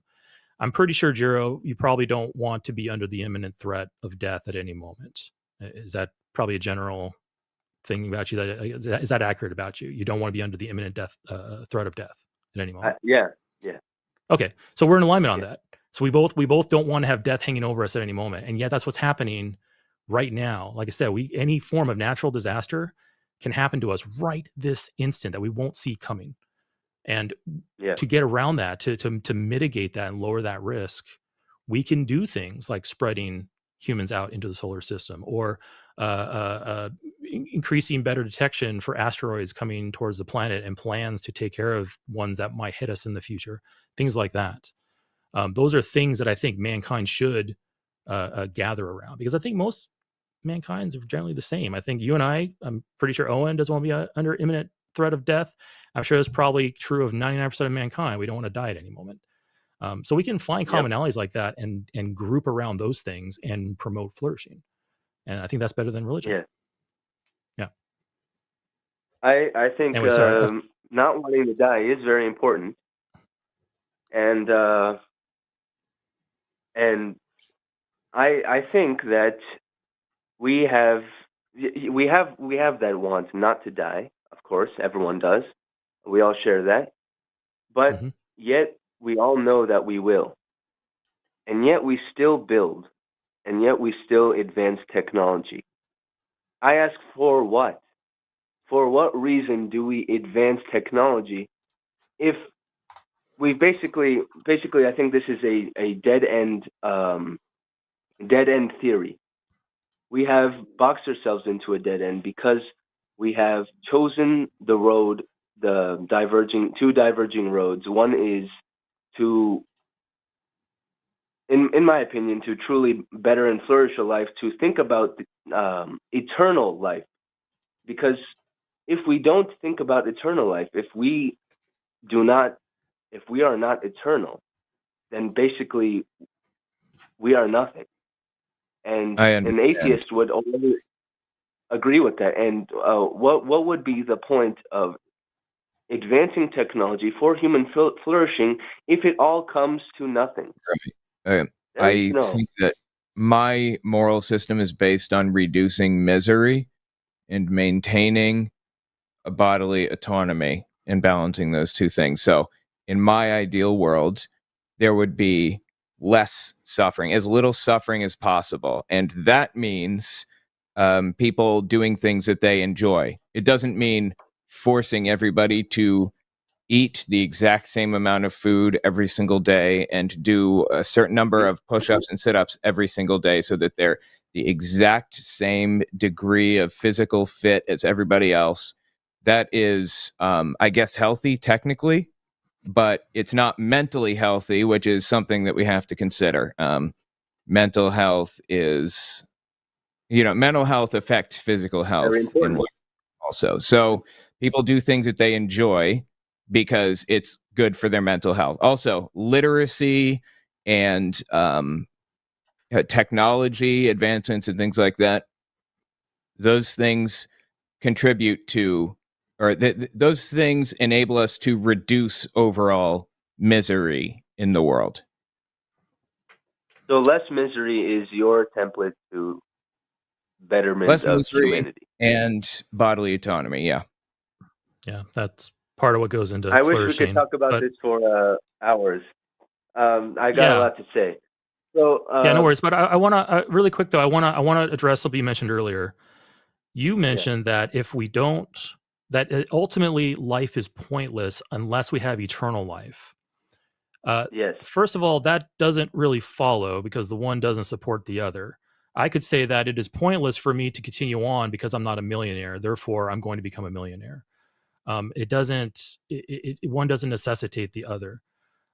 We have the design. And here's the thing, too. Like we could get into the conversation of is eternal life even really a desirable thing? Because infinity. I don't want to get into this because that's a whole other thing. I know, but you said though that if life is pointless if it's not eternal, and first of all, that doesn't demonstrate that life is eternal or must be eternal. But also, I think that's maybe like not very well thought out, wanting such a thing. Let's put it this way: I'll take eternal life, sure, as long as I can terminate my own life whenever I want for whatever reason I want. That would be the only condition under which I would accept eternal life. I would gladly accept maybe another 300. Well, here's the thing, though. Like I said, we could get into that, but ultimately, the desire for it, the want for it, even quote unquote the need for it, doesn't necessitate that to be reality. You'd have to demonstrate that there is such a thing as eternal life possible. Weren't you just speaking of how basically bodily autonomy, just like sorry, I don't see the guys' names, just like Owen. The other guy was talking about. Don't you believe in life? Basically, you believed in spreading life and protecting life, but now you're talking about ending life because you feel bored, or it's probably. We are making individually. That's part of bodily autonomy. No. But for the record, I personally don't. I would live forever, no questions asked. That's just me. But it's my choice again. Yeah. Well, it is your choice. But the question is, the question comes down to, though, Jiro, is whether such a thing is reality. Do you have any reason to Yeah. believe that we have eternal life ahead of us? Here's one of the reasons, just one of the reasons why. I've been thinking about this. I said it before, a logical dead end. So we kind of have no choice. A logical dead end. So do you mean like a logical basically, this is what it is. contradiction? Sorry, Jiro, No. dead end is not like a Dead end. logical term. A logical dead Yeah, end. I coined it basically. I think I haven't heard it anywhere else. Okay. So You'll have to explain to me what a let me put logical it dead end into means. Let me put it into What view is then. So there are two roads, right? There's meaning and no meaning. Either it is true or false. Is there meaning in this world, right?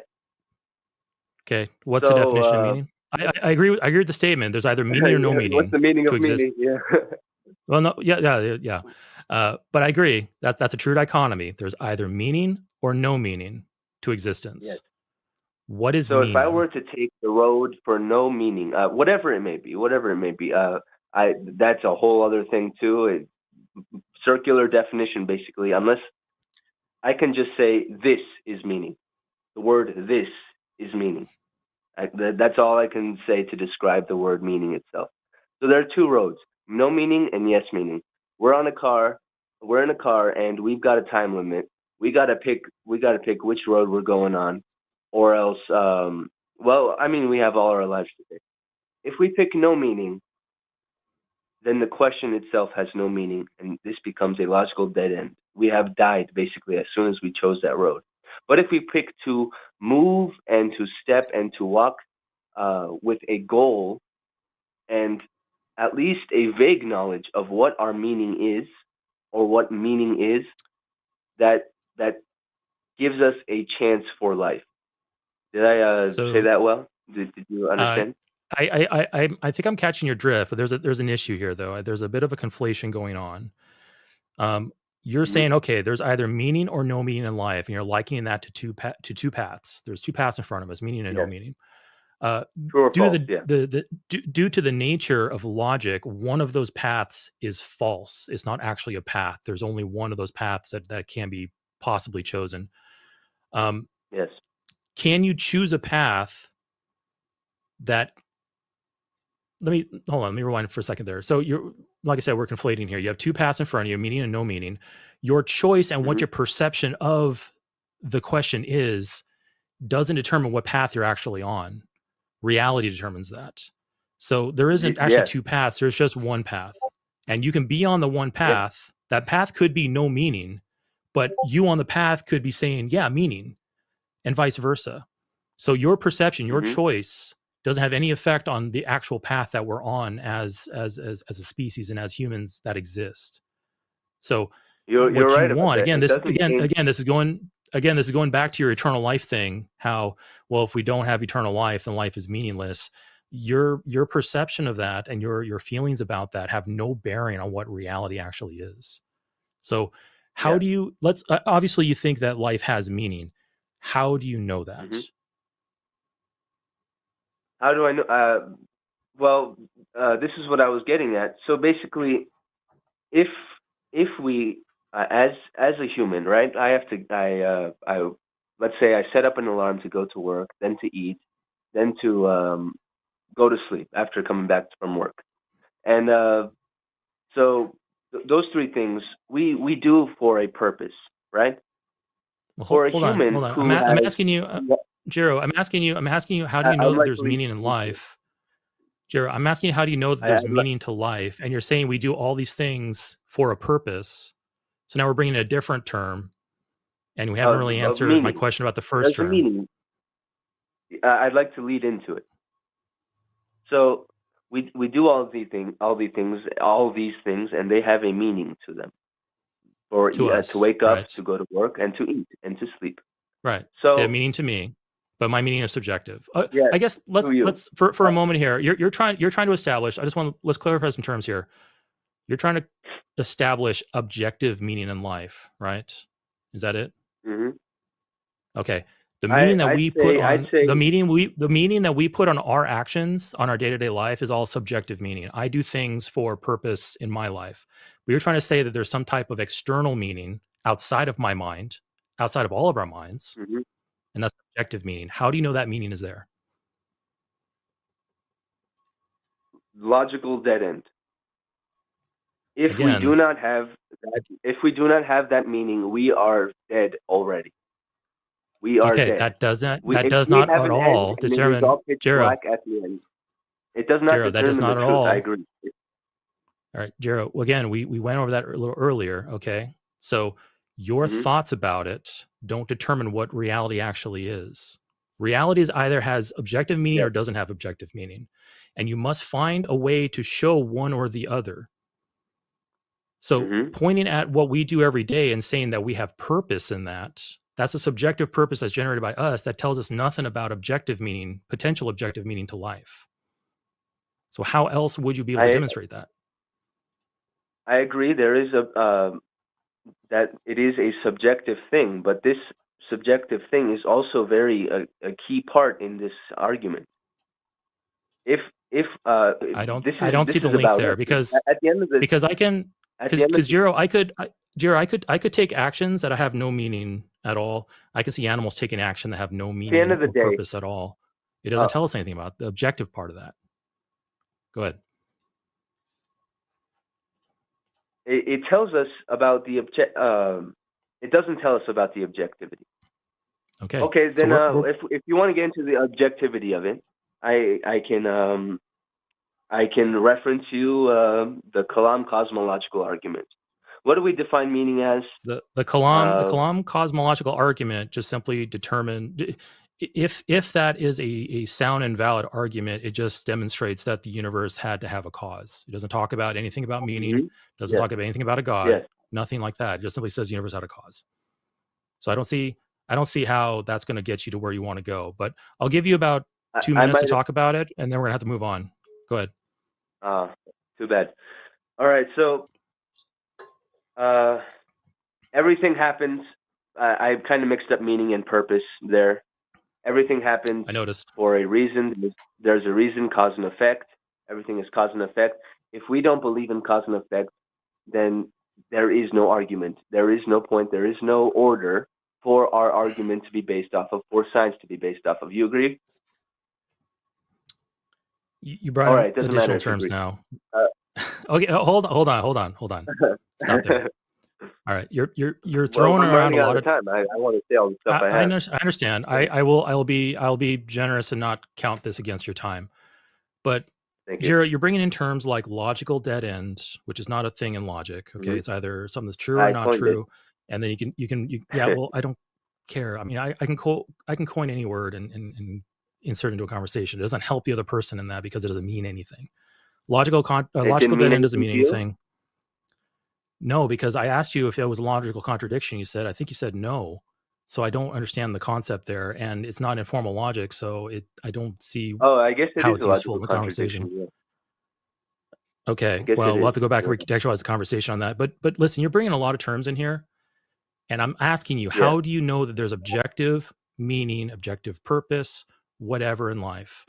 And so far, you've appealed to the need for it. You've appealed to the uncomfortableness of life not having meaning. You've brought up the Kalam cosmological argument, which doesn't talk anything about meaning or a God or anything like that. And I'm just asking you, what can you show us to demonstrate or indicate that there is such a thing as objective meaning, purpose in life or in existence? I can only point you to the evidence that we can observe. And that is in us and all the living beings of the earth. That is, there is a want for survival. There is a want for reproduction, and there is also a want for love. And there's also also things you can't just explain by survival of the fittest. All right. Like Jero, stop. Jero, hold on. Jero, stop. You just once again appealed to emotion. You just once again appealed to emotion, and I made an appeal to ignorance. Jero, this is fallacious. You have now 2 levels of fallacies going on here. This is not at all going to convince any of us here. Your emotions, your wants, your needs, your desires has no bearing on what reality actually is. And just simply saying, well, there must be, because reasons, doesn't at all help us get us there. Like if I wanted to demonstrate to you that radio waves exist, something that we can't see or feel or touch, I have ways to do that. I have ways of harnessing radio waves to transmit messages, to increase frequency and amplitude and all these things. I can demonstrate to you that radio waves exist, even though I can't show it to you. So I'm asking you, how do you, do you have anything like that for your objective meaning in life?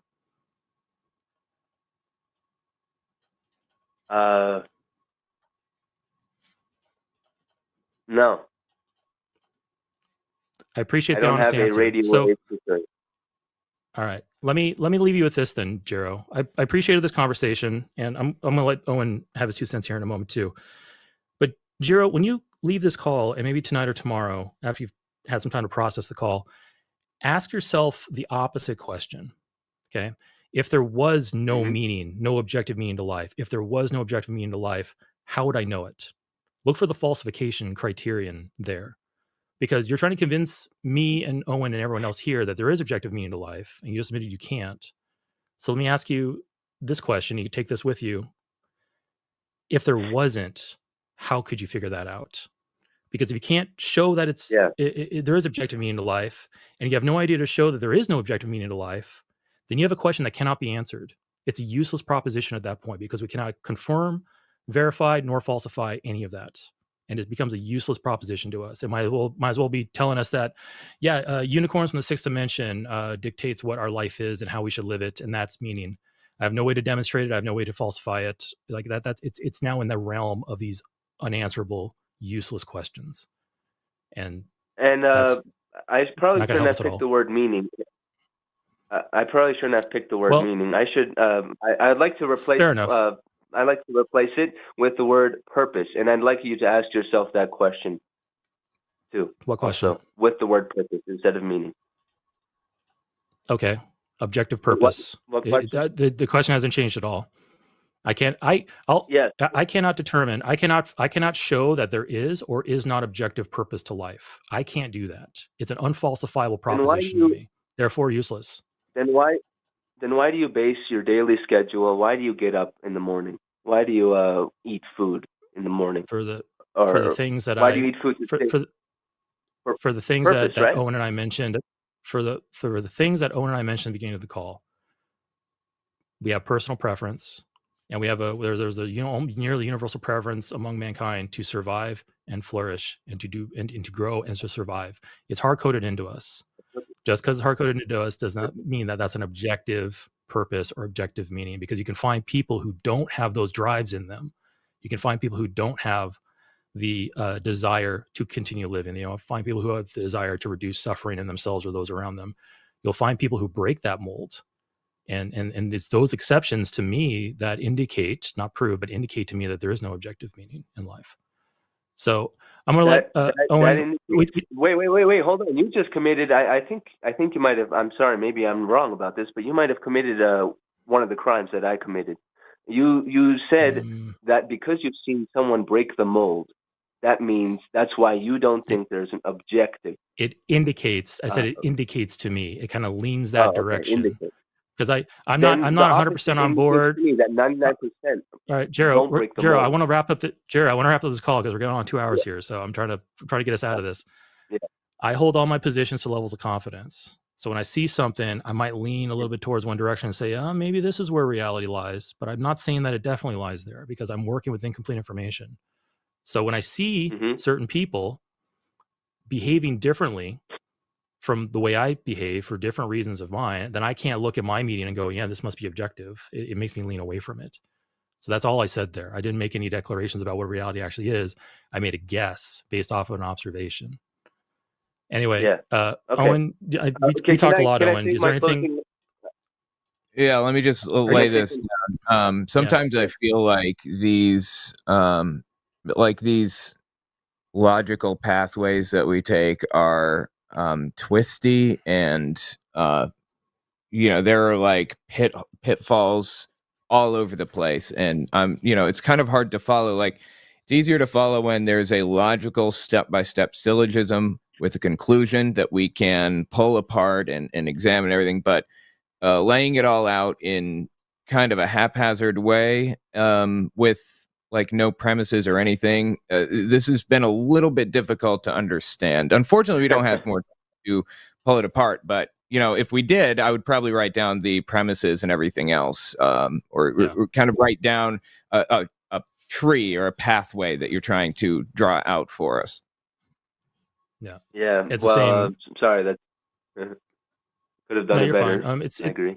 It's the same thing. It's the same thing with like Adam earlier. Adam actually had like a syllogism, but it is very difficult to have a syllogism presented to you live on air, and you have to like write it down as you're listening to it, and hopefully you wrote it down correctly and understand. Like it's hard to do that on the fly, especially without notes. But Nojiro, it sounds like you have a very healthy desire to want to know what's going on, but I think you're kind of allowing your emotions to. And don't take this as an insult. This is just my honest observation. I'm an emotional being too. Yeah. Emotions cloud my judgment. Emotions cloud my judgment all the time. So I'm not immune to this at all. But just remember, your want or your desire or your need for something to be true does not make it true. It has to be shown to be true by some other means. And if you can't show it to be true and you can't show it to be false, then you have a question that you can't possibly answer. And then it's now a useless question. It's now in the realm of unicorns and gods. So it is in the realm, but can I say something about that real quick?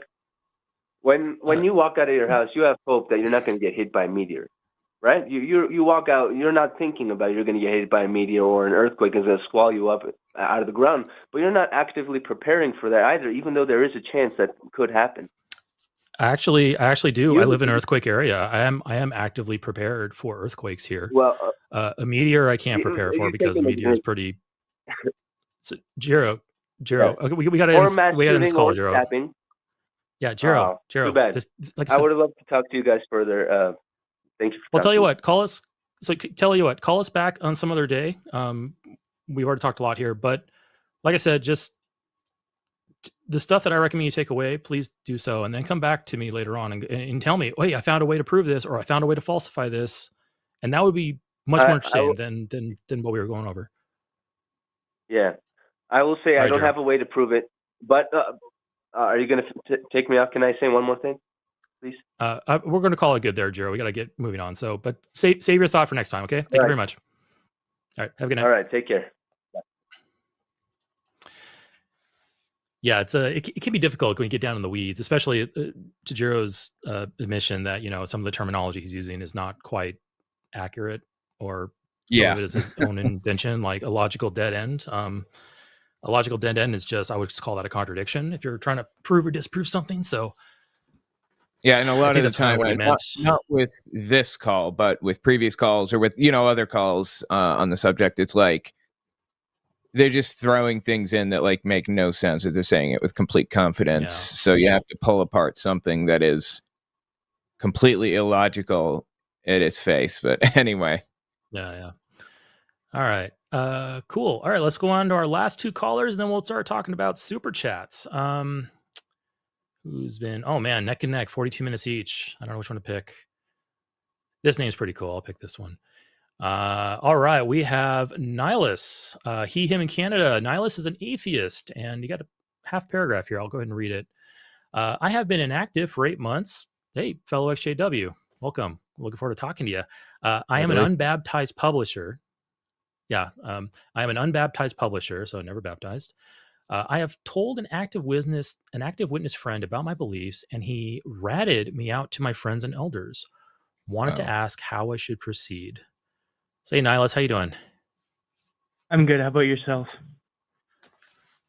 Yeah, doing really well. So it sounds like you're facing something that Owen and I mentioned earlier, where if word gets around, it can get to the elders or friends and family, and it can like create problems for you. I'm sorry you're dealing with that right now. That really sucks. Do you want to give us some elaborations? Tell us a little bit about your story. Feel free to redact or refrain from saying certain details if you want to protect your identity. But yeah, lay it on us. Yeah, I'll try to keep it kind of vague. So I had I guess you could say I kind of woke up about 8 months ago. I kind of had some doctrine issues that I didn't agree with, and so I kind of just removed myself from that environment, and isolated, kind of. I still hung out with all my friends and family, obviously, but I just did not go to any meetings or go into any service, and I was grateful enough that where I lived, I have moved out, so none of my family were near me, so they couldn't keep track of my attendance. So that was in my favor for a while. And due to a family loss, I was kind of feeling lost, and so I thought I could confide in a close friend of mine that was physically and mentally in, because he had confessed to me about a crime that he had committed. He had essayed a young girl that I knew, and so under the circumstances, I had assumed that, I was safe with confiding my beliefs in him, which turned out to be wrong. And then he basically, ratted me to two of my closest friends, and they told my elders, and I just don't really know what to do at this point. Man, I almost that's such a bizarre thing, like, because this physically and mentally in friend of yours, he committed this crime, and then you admitted to something much less, and then he took that right around and went to folks with it. I wonder if he's like, I'm speculating, I wonder if he's like on some type of like redemption path, like, oh, I better do this because I need to get in better standing. Like, hey, that's tangential. So what he kind of told me a little bit, when I had the conversation with him, he was asking me for his advice if he should go to the elders, and obviously with my mindset, I was kind of like, well, if you go, you're going to be removed, so you have to kind of be open to that reality. And I was kind of trying to convince him not to go through with that, because I know it's harmful and he has gone through it before. So when we left the conversation, after I had told him my piece and he had told me his, I had assumed he was just going to go to the elders already about his stuff. But now with the stuff with me, and me being outed as an apostate, obviously, have you been outed as an apostate? I'm sorry, I was going to go into those details, but so you're like full on blown apostate in their eyes? It's kind of weird. Some people know, like a lot of my close friends know, and my immediate family knows, but not out of that circle, no. But I would assume, given the nature of my friends, that they will slowly get out over the next coming months. Has it been publicly announced that you're disfellowshipped or no longer one of Jehovah's Witnesses in the? No. I think they only do that with the baptized individuals, I think. Go ahead. Yeah, I think so. Or if it's very public. So I'm not too sure. So my methodology right now is I am just secluding and I am isolating and I am not giving the elders, because I know how they function and I know they only have as much power as I give them. So they haven't tried to contact me yet, and I'm not trying to contact them. So if they, I think if they don't manage to contact you, unless it's a blatantly obvious, very public thing, they can't disfellowship you until they contact you. For the most part, could be wrong on that. So I guess, Nihilus, if you had for a moment, you could just reshape reality to whatever you wanted it to be, under the constraints of your families and friends are still witnesses. Would you want to maintain those relationships, or would you be fine with just going your separate way and kind of rebuilding your life? I guess before I ask you that, how old are you, if you don't mind me asking? I'm 21. You're 21. Okay. All right. So you're in adulthood. You've hopefully are self-sufficient. So I guess, what would you prefer? Like, would you want to have those relationships back? Because we're going to get back in this friend here in a moment, because the chat's rather pointing out that he committed a crime there. But with the aside from that one friend, would you be interested in maintaining the relationship with your family and other friends that are still in, or is that something you think that you'd be able to leave behind and rebuild?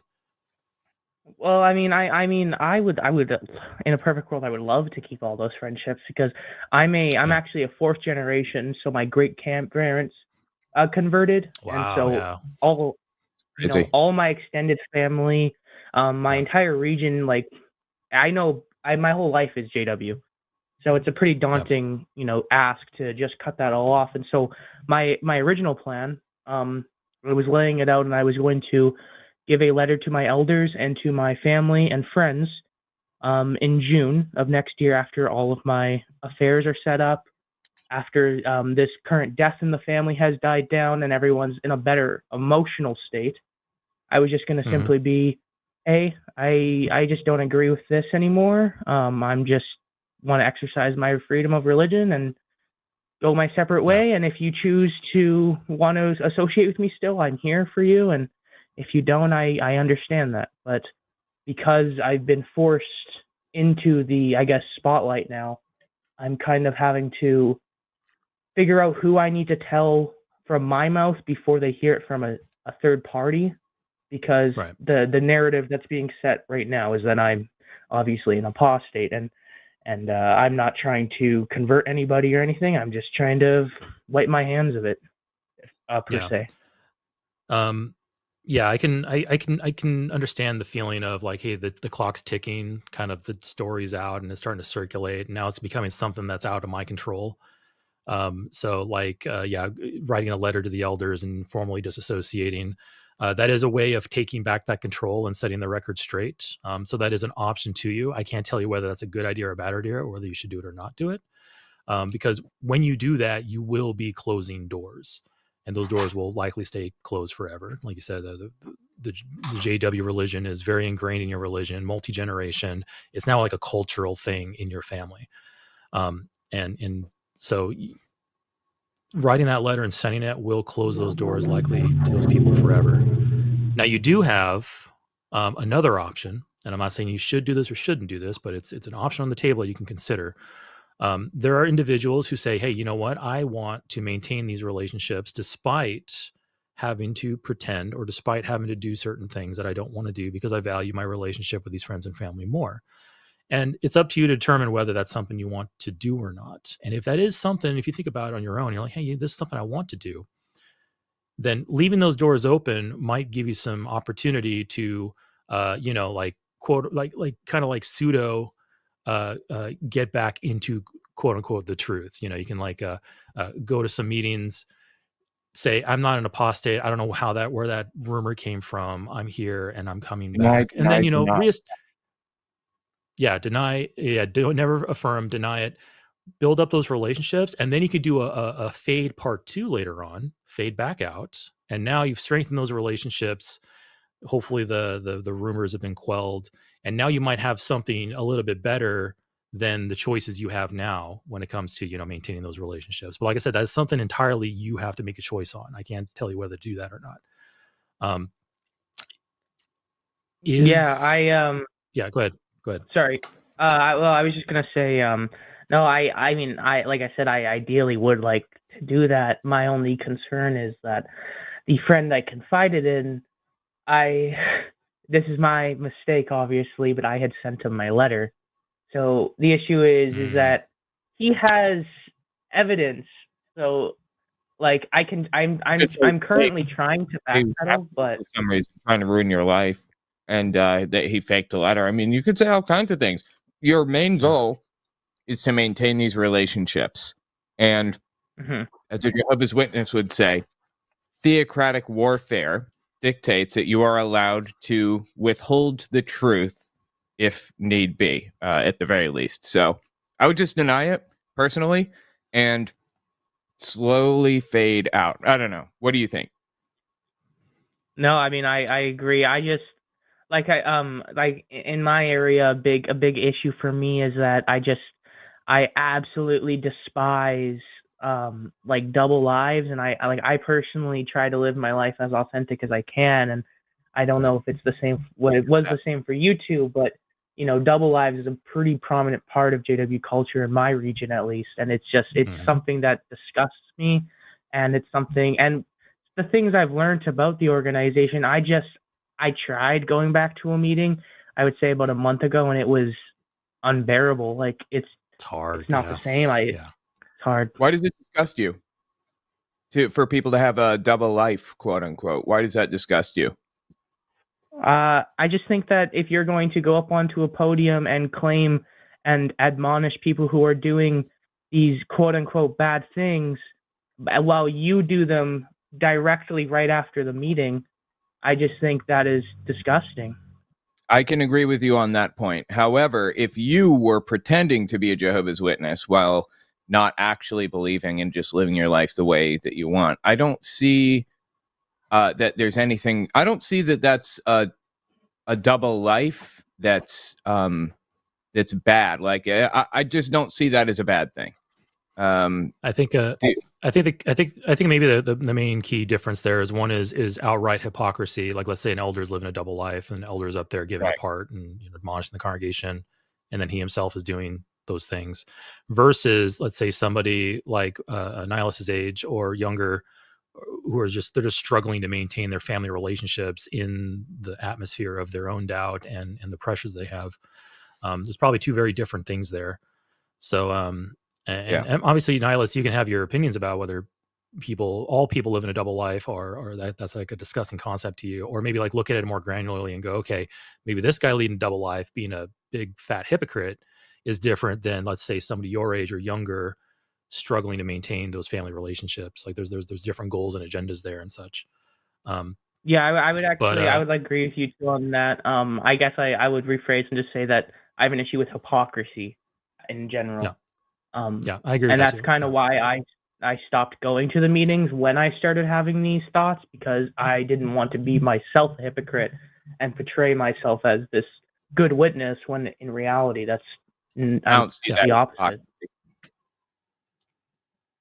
Yeah, it might technically be a double life, but I would say it's not hypocrisy, because unless you're sitting there at the meeting and like hitting your Bible over somebody's head and talking about how they should shape up their behavior, when like that's the hypocrisy part, and that burns me up too.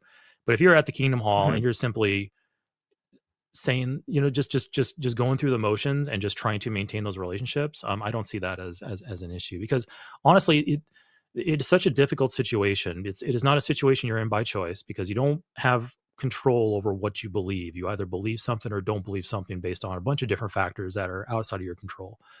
So you're in a situation that you did not ask for, that is thrust upon you by an oppressive religion, teaching, I think we all agree here, teaching falsehoods, putting absurd restrictions on people and their way they live and the way they think and the way they even feel. And then, some people say, I want to try to hold on to this because I love my family, I love my friends, and I got to try to do this. And some people do that and they live that double life. And I don't think we can condemn those individuals because they didn't ask for this. They're dealing with almost an impossible situation. But with you though, if you self-reflect and go, I just can't stomach that. I can't stomach that kind of stuff out of me. I'm going to want to write this letter and I'm going to submit it and I'm going to disassociate and close those doors. That's your choice. All the power to you, as long as it's well thought out and you understand the consequences. But it sounds like you're kind of already in a situation where this quote unquote friend of yours has the letter that you shared with them. You might have already made that step, and now it's snowballing out of control. So that could be the case. But it sounds like you're already in a point where you've come to terms with that. Yeah, I kind of came to the reality that I was going to lose a fair amount, if not all, of my friends and family over this like months ago. So when I found out that they knew, I was more shocked about, wow, I'm surprised that this guy ratted on me because after what he told me, and just trying to figure out what to say to these guys now. And so when I had a phone call with them, it was actually very interesting. They were actually very, very, they were essentially portraying it as I was dying, is what it seemed. Almost you couldn't tell the difference. That's how they view it. Yeah, that's how they view it. You're spiritually dying or dead, and you might as well be really dead in that case. Yeah. Mm-hmm. And I'm probably not the most tame person, so I definitely probably said things I shouldn't have. But I just I have an issue just being when people call me, sick or mentally ill or stuff like that, when I'm passionate about my beliefs. And obviously those words came up quite a bit in the conversations, and unfortunately, it's insulting. Yeah. It's insulting because it's diminishing it's diminishing you as an agent, as a free thinking agent, and your ability to make your own decisions, because that's what the society does to people. It infantilizes them, it treats them as children, as sheep. And then once you break out of that, you're now diseased. Like there's no real winning there. I viewed it sounds as diseased. I didn't want to touch them when I was in it, like physically touch them. Yeah.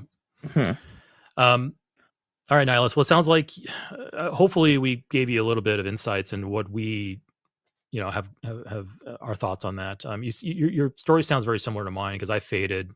I'm 42 now. I faded when I was about 27, and I also moved out of the state and away from friends and family, so that made it a lot easier. But I had to keep it close. Like I had to keep those cards close to my chest for several years, and now I'm much more out about it. But life changes as things continue on, and you just come to a new normal, and pretty soon you look back, you go, wow, it's really been 10 years since I talked to this person, or I went to a meeting, or things like that.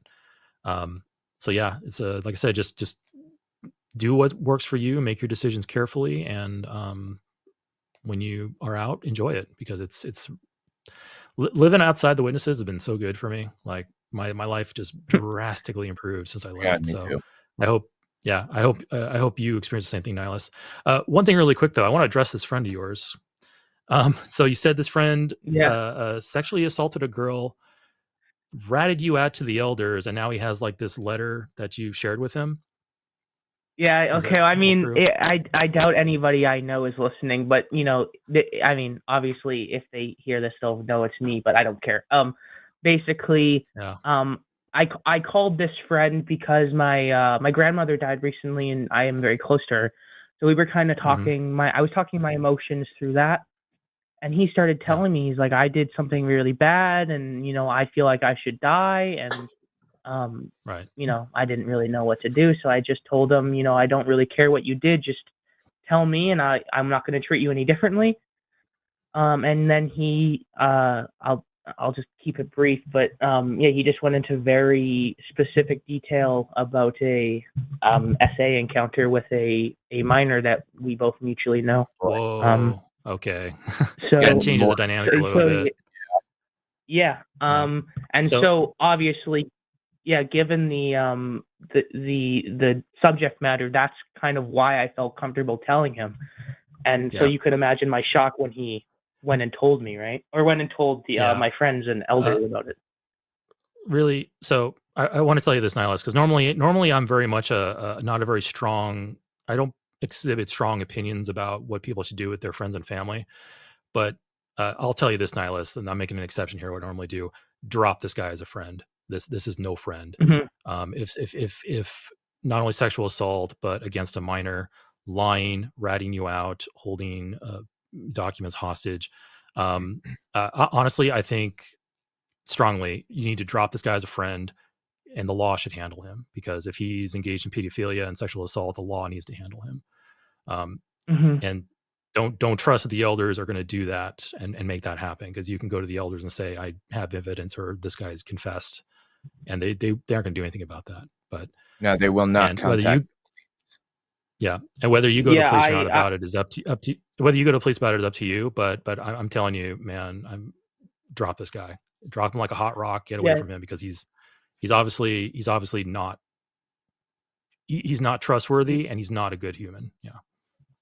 No, one of the biggest reasons I wanted to leave too, secondary to the doctrine, was the CSA issues, because I have personal ties to that with family members, and it affects me personally.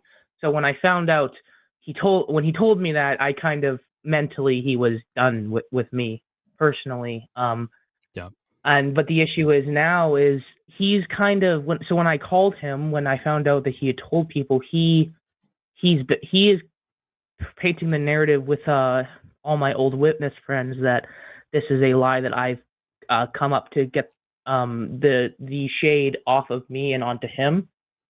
And so, but luckily my roommate overheard the original phone call, so I have a witness, and I am planning on contacting the authorities. But yeah, I'm just very sad that no one from inside, people that this will directly affect will know about it, or at least take it Let me just seriously. lay this one last thing down for you. If he is on an accountability arc, like it seems that he is, like, oh, I messed up and now I have to set everything straight and come clean to everybody about every single thing. If that's what's happening right now, and this is part of it, like him telling the elders, then he should want you to tell the police. Like, he should want to face that accountability, because the guilt is just eating him alive. You are doing him a favor by doing so, if that's the case. And if that isn't the case, if he's just being a shithead, do it anyway. He's not worth it. Report him to the police if he's being a shithead, right? Mm-hmm. Yeah. Owen brought up an excellent point there, because, according to the Bible, God put the secular authorities in their place for a reason, and we must follow them. And that includes the law. Elders won't bring the matter. If the elders get evidence and even a confession out of him, they aren't going to necessarily go to the police unless the local law requires it. And even then it's not guaranteed. So yeah, the only way that this is going to get to the police if somebody of a good conscience person takes it to them. And like I said, just bare minimum, drop this guy. Don't. Obviously, he's manipulative and he's out for himself. And if he is truly on some type of redemption path, Owen is right in that he should want the police to know about this. He should want to do the time and to make recompense to his victims. And if he doesn't want that, then he's really just looking to get out of jail and get off the hook, because it's way easier to redeem yourself within the religion than to redeem yourself in front of the secular law. And so so that's a tough situation. But man, don't enable this guy. Get away from him, because if he's doing this to you and other people, he's got more in store. All it takes is just the right moment where he's like, I need to self-preserve here and do this or that because I'm getting a corner or something bad's about to happen to me, so I need to take the heat off of me. You don't know what this guy's going to do, so I would drop him. Yeah, no. Like I said, the fact that he's trying to deny it, I am very skeptical that he'll do the right thing. I will be cutting all ties with him and reporting to the authorities, obviously. Okay, well, good on you for doing that. Thank you, and good luck to you on that, Nihilus. Feel free to call back when either Owen or I are on, or if we ever do another one of these together. So, I'd love to hear your progress and let us know. Like in a few months, it calls back, tell us how you're doing, how things go, and I'd like to talk to you again. Yeah, awesome. Thanks for having me. All right, Nihilus. Catch you later. Oop. There's one thing. You good? I sit on my back wheels of my chair, and I sat forward. I'm always on the back wheels of the chair anyway. Yeah, the arms of my chair are always hitting like my desk in front of me, so like might shake the camera every once in a while. I got a pretty heavy duty tripod here, but one other thing I thought of too, and Nihilus is learning this directly. This is something that took me a long time to learn too. Growing up as a Jehovah's Witness, you are taught, and it is indoctrinated, it is inculcated into you that Jehovah's Witnesses are refined before God. They're trustworthy. They're honest. You can, they're just better people than those filthy worldly people out there. Because the worldly people are destined for destruction because they aren't cleansed in front of God's eyes. When you grow up in an environment like that, you develop, at least I did, a very trusting nature in other people, in adults, things like that. And when you get out, one of the lessons you have to learn is that not everybody is trustworthy. In fact, not everybody, obviously in the world, not everybody's trustworthy, but also looking back, not everybody in the congregation is trustworthy, because people learn to hide things very well. They learn how to manipulate the system very well. Elders cover up abuse and cover up crimes. And so the congregation doesn't know that there's a predator within their midst. They think that, this is an upstanding brother so-and-so. He's a ministerial servant. He goes regular pioneer. He's out in service 50 hours a week. Upstanding guy. And in reality, he abused people even recently. And learning that not everybody's to be trustworthy. And if you have a toxic, just despicable person in your life, it's okay to just cut them out. You're under any obligation to be their friend. You're under any obligation to support them. and report his ass to the police if they do a crime. So yeah. All right, Owen, we have one call left. Any other things you want to add on? I don't think so. Alice's Yeah, call, I completely agree with all of that. Jehovah's Witnesses are generally, I think, are good people. Like in their hearts, like they try to be good people. They're doing it the wrong way, but they're trying. Yes. However, a small subset are not good people. Like secretly, quietly, they're using their position within the congregation to take advantage of those around them. They are bad people in their hearts, unlike the others. So just be careful. Yeah, I totally agree with that. I mean, statistically speaking, just general population, 1 out of every 100 people is a psychopath. Like they lack certain capacity for empathy and emotions. Yeah. And just because you're a psychopath doesn't mean you're a bad person. It's your behavior that dictates whether you're a bad person or not. But you will have people like that within the organization as well. People who are looking at the system, the loopholes in it, certain loopholes like the 2-witness rule, where the elders won't act on any type of allegation unless there's a second witness involved. Or a confession from the perpetrator. So you'll have people who will notice those things and purposely exploit them. And just because they call themselves a Jehovah's Witness doesn't mean that they aren't going to do that kind of stuff. So yeah. And the same thing out in the real world too. Like there's good and bad folks, and you have to learn and develop the skill to understand behavior and emotions and emotional intelligence, and make your best judgment call on who can be trusted and who shouldn't be trusted. And then that's, like I said, that's just something the witnesses don't teach you. And it's something I had to develop, and I'm still developing, even though I'm in my early 40s. I'm still developing that because I was so stunted with my development of that to begin with. Absolutely. Okay. Yeah. All right. Final call. And this one's going to be interesting. We got Dan in Pennsylvania. Dan is an atheist, him. He's a former Jehovah's Witness, and he was at Bethel. So, wow. Dan, tell us about your Bethel experience. And actually, hold on. Before you mention that, Dan, I got to explain to the audience what Bethel is. Bethel is it's a loose term in the Jehovah's Witnesses, but capital B Bethel is like the worldwide headquarters of Jehovah's Witnesses, located in New York. Yes. They have multiple facilities there. Yeah, multiple facilities there, and they have like I'm not sure they still have it. They have like farms, and they have like the printing. And lots of different shops and stuff there. There's multiple locations, like basically the worldwide headquarter compound in New York. Bethel can also refer to certain branch offices around the United States, around the world, that do similar functions locally for that. So, but anyway, to get to Bethel, to be a JW, I'll let you speak here in a second, Dan. You got me rambling.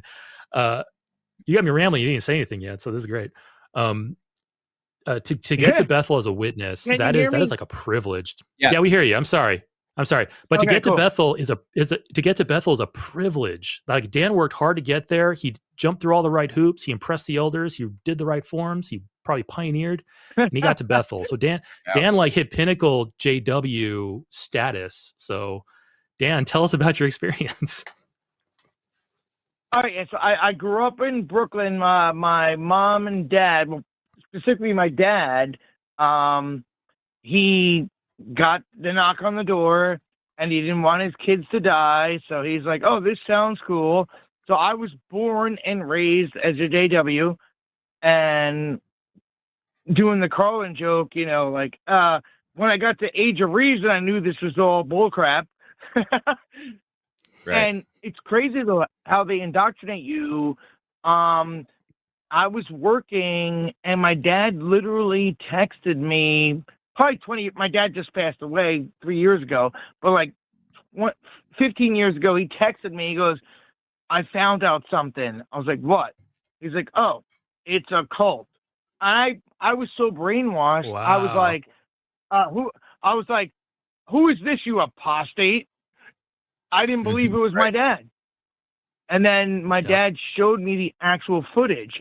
Then he gave me the book from Crisis of Conscience from Raymond Frank. Mm-hmm. Yep. And I met him, one of the anointed. I was there. I'm like, oh my God, this is crazy. Like, that is crazy. And think about like Caligula, right? In Bethel, in Brooklyn, they held those parties. It was insane. I'm like, I've what? heard of stories. Crazy ones too. Yeah, crazy And you're parties. the witnesses of Jehovah, and you're doing this. Okay. And What, I saw it firsthand.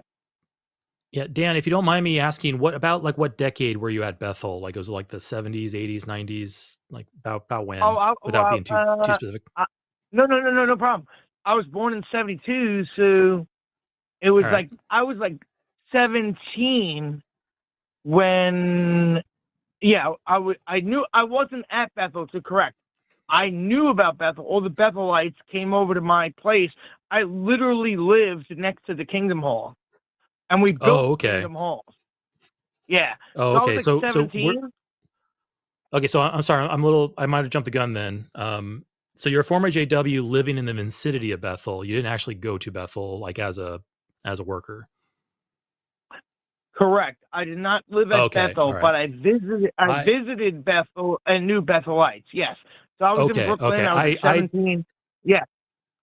I totally jumped the gun there and I made some assumptions. So I'm sorry. Super fascinating. But yeah, give us the info. Yeah.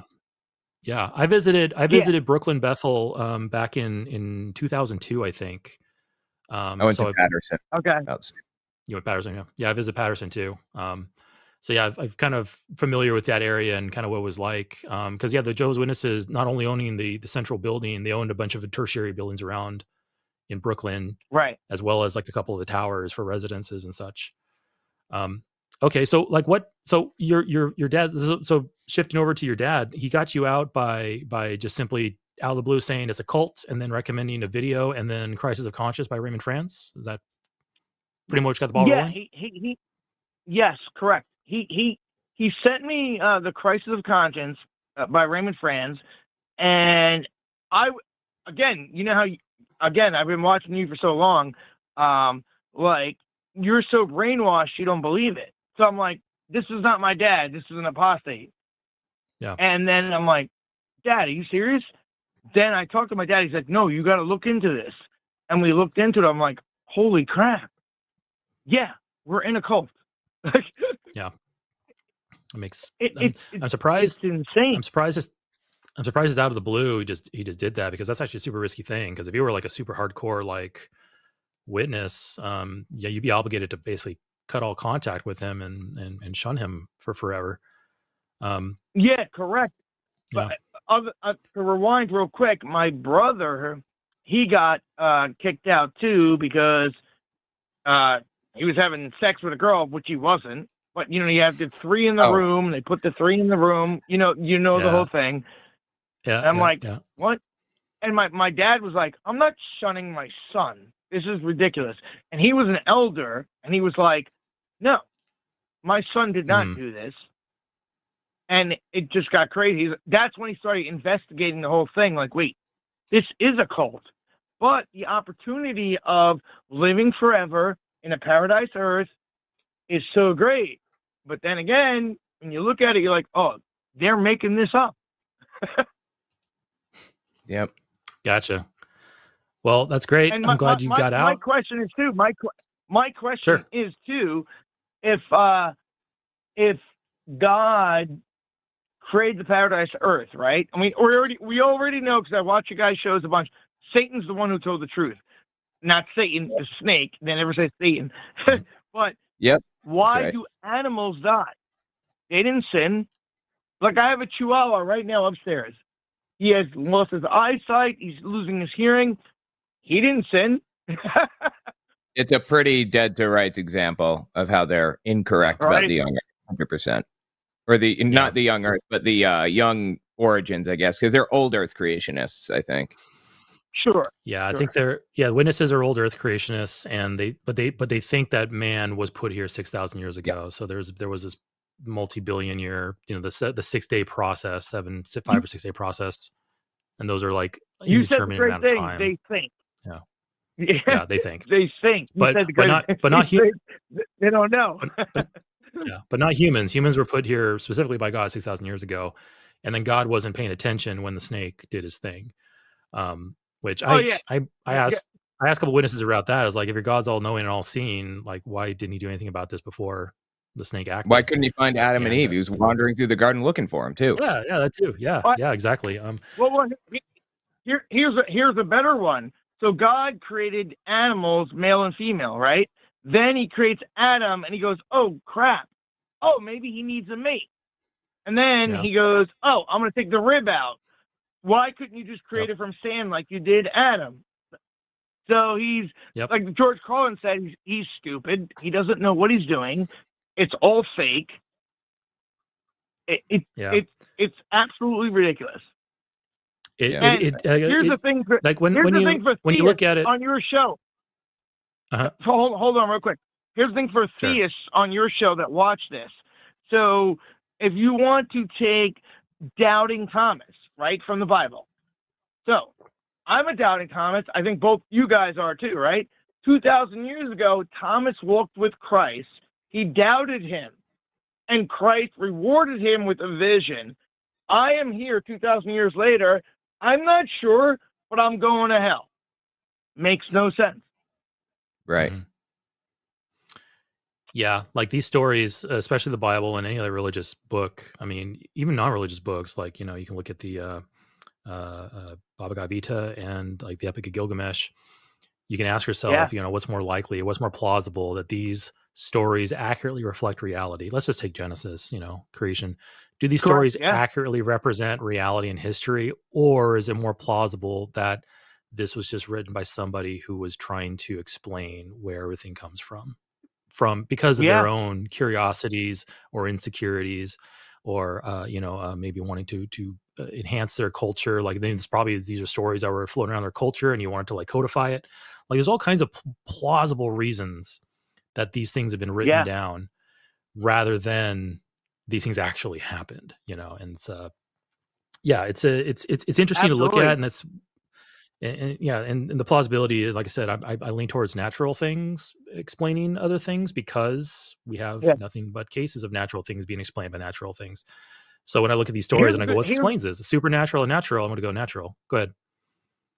Here's a good question too. I was in Nashville like 4 years ago before COVID, and as a Jehovah's Witness, I saw the Jehovah's Witnesses standing there on the bridge, and I walked over, and I talked to them, and I was like, "Hey, can you answer this question?"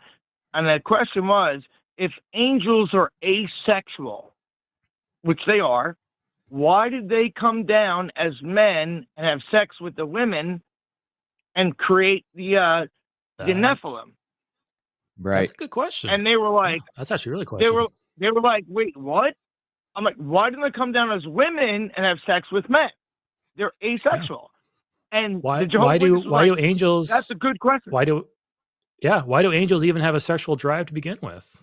Like, it just doesn't. Like I said, what's more plausible? This is reality, or somebody invented this? Right. Yeah. All of us know this because it's a story, and usually in stories you make it more masculine. Mm-hmm. That's the only reason. Yeah. Like, they come down. They have sex with women to make Nephilim. Like, what? Yeah, no, it's a ridiculous story. It's all ridiculous. And it is pretty fun to kind of poke holes in all of it. Yeah, ask a little gotcha question. They're not even gotcha questions. Like, those are legitimate questions. Those aren't like gotchas. That's nothing. That's not like, can God create a stone so big you cannot lift it? Yeah, it's a legitimate question. Like, why did the angels have sexual drive? Why did all the angels recorded pick to take the form of men in order to get it on with the women? So it's why, and how does that even like, and how does that even produce Nephilim? Like they had to mix genetics in order to make a new life form through this copulation. It's like, what? How is any of that explained? How did God allow any of this to occur? Did he design it to be that way? You are absolutely right. It's a fictional story. It's an allegory. That's all it is. You cannot explain it any way factually at all. Like, I always make a joke like, hey, I believe in Santa Claus because he gives me gifts. I haven't seen Yeah. Jesus yet. Yeah. It's a And how about the very pyramid? it's a very Pyramid, fragile Jehovah's Witness, tapestry. right? Jehovah's Witness pyramid. Yeah, Right? pyramidology was something they did. So hold on, Dan. We're kind of jumping around a lot here. Let's cap off this conversation because we're getting about 3 hours here. But we could talk about this for hours. We can just start. And like I said, it's like a tapestry. You pull one little thread, and then it all starts to unravel. And that's why I think religious folks, and especially the witnesses, are so defensive about their religion and their cultural identity as a witness, is because it is so easy to attack, and it is so easy to poke holes in and to find those contradictions. Yeah, absolutely. Cool. Well, all right, Dan. Hey, you have any final thoughts before we leave? Go ahead. Last question. The Tyler Henry, I wrote because I have notes here. Tyler Henry, the afterlife stuff. I don't believe in psychics, but he is pretty convincing. Convincing that Unfamiliar. the afterlife is a thing? Look, that was my question. I don't know if there's an afterlife. Like, my dad passed away 3 years ago. I was like, hey, give me a sign if there's an afterlife, mermaids. And now I've been seeing mermaids. That could be a brain thing, whatever. But Tyler Henry, look him up. He's a kid. He may be a fucking scam. I don't know. But just look up Tyler Henry. He's a young kid that is a psychic, and he did stuff, and he predicted stuff. It's very weird. So look it up. Anyway, guys, I got to end your show. I love you, ex-Jehovah's Witnesses, and we actually know the truth. Yes, exactly. The truth about the truth, we know. But yeah, okay. Absolutely. So, hey, Dan. All right, love you guys. Yeah, man. Thank you for Thanks. Thank you for taking my Thanks, call. man. I really appreciate it. All right, catch you later, man. All right. Yeah, I made the assumption that he was attending Bethel, but he lived near Bethel, which is very similar because that Bethel culture like kind of permeates all the congregations around Brooklyn, Bethel. And yeah, man, when I went in 2002, it was quite the thing to go see. Like it was. The facilities are impressive. I think we went the same time, roughly. Wouldn't it be something if we like crossed paths all those years ago? Oh man, yeah, that would have been weird. Yeah, because I visited Brooklyn, Bethel, and I visited Warwick. Was it Warwick or Patterson? I think it was Patterson. Yeah. I don't know that Warwick trip, and I was like, existed yet. I'm not sure. Yeah, I think it was Patterson because they built Warwick and now they're building one called Ramapo. Right. But yeah, we probably might have crossed paths. Who knows? Yeah. Cool. All right. Well, that is our show. Oh, we have super chats. I'm sorry. We're gonna be here for another hour. No. Cool. Well, yeah. Owen, before we get into super chats, yeah, those have been great. It was really, really fun. Thank you all the callers, and feel free to send in your super chats, last minute super chats, folks. I think anything over, I'm not sure what the current limit is, $5 or $10. $5. Look at the $5. Yeah. So anything $5 and up, we'll get read here at the end of the chat. And yeah, so let's get started. Nihilus, I thought this was a reference to the Star Wars Knights of the Old Republic 2 game, and your avatar there confirms it. So awesome choice of a video game there. Canada, $5 from Nihilus FPS. Hey guys, question. I just got outed as an apostate and curious how I should go forward. I'm baptized. I think we just talked about all this. My immediate family knows and my friends. Well, Nihilus, you have our answer. Thank you for the donation, and yeah, good luck to you. Would love to hear about your progress over the next few months. Absolutely. Are we trading off? Yes, we're going back and forth. Awesome. Monkey Typewriter, if you get missionaries, let them go through their shtick for a minute, then excuse yourself. Come back with one article less of clothing. Repeat. That's one way to do it. Have you ever had anybody open the door naked? Yeah. I haven't had that. Have you ever had anybody open? No, that happened to me once. I was with, I forget who I was with. I think I was with some sister, and yeah, dude opened the door and he's just straight up in his tidy whities, and they were very ill fit for his body. That's funny. So terrible. We're like, okay, going back. Yeah, I've also been at the door where a guy, what's that? I've had debates at the door, but no, nobody naked. Oh, okay.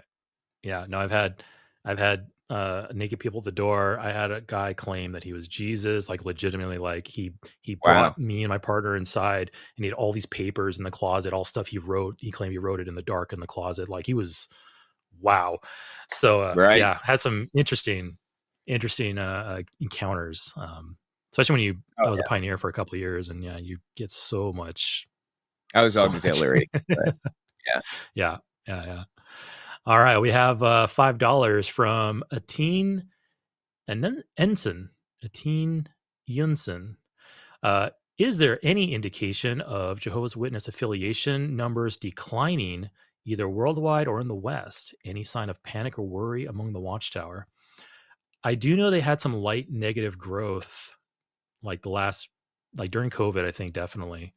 And I think that that's a good question, because we're trying to get in the minds of the governing body and those who are running the books of the organization. But I do know that they are hemorrhaging money from lawyer fees and law fees because of all the sex abuse scandals that have come to light, out of court settlements and reconciliation. I forget what they had in Restitution. in Australia. Restitution. Yeah, thank you. So yeah, they do have multiple drains on their finances, while growth has either slightly reversed or stalled to a standstill in most first world countries. I know growth is increasing in third world countries, or countries that are less affluent than first world countries in the United States, and you aren't going to expect much money to flow in from those countries. The heavy hitters are the first world countries, which growth is stagnant or in decline. So whether there's panic, I don't know. The fact that they are constantly downgrading their services, they used to do tons and tons of printed books. Their books were thick and dense with information and high quality and hardcovers. And the Watchtower and Awake magazine both came out twice per month. That was 4 magazines a month. Yeah, they were thick, and over the years, 20, 30 years, the material's a lot cheaper. Less frequent. I think Watchtower and Awake only comes out once a month now instead of twice a month per issue. I think they do the Awake once a year, and also it went from 32 pages. Yeah, I believe so. I could be wrong, so double check me on that. But crazy. It went from 32 pages long per magazine to 16, I think, and now they have the study edition, and yeah. The hardcover books are now gone. They have these soft covers, and even just you could pick up a publication for 20 years ago and one from today. You can just feel the paper, it just feels cheaper. So they're always cutting. And obviously, any business is going to reduce costs. You're going to have shrinkflation, which is what's happening with the publications. But whether there's panic or not, I'm sure there's serious concern, because they know that if the numbers are trending the wrong direction, you can't keep up this thing forever. So I would love to know. Go ahead, Owen. Oh yeah, is it me? Sporkbutt, what is the best way to deal with family who supports immoral behaviors during the holidays? The best way to deal with family. God, I mean, you have no obligation to speak to family members who are abusive to you. I've had to deal with this whole shunning problem. Do I justify shunning? And the answer is no. I don't believe in shunning under any circumstances. But if they're being terrible and abusive and difficult, and it's taking a mental toll on you to deal with them, then you have no obligation to put yourself in those situations anymore. That's my take. Everyone has the right to cut toxic people out of their life. Yeah. But I guess with the question, it really comes down to what is it immoral, just in a general sense, or is it immoral in the religious context? Are they being hypocrites during the holidays? Although witnesses don't really celebrate holidays, so maybe it's just a general immorality question. So I don't know. We probably need elaboration on that. But yeah, just cut toxic people out of your life.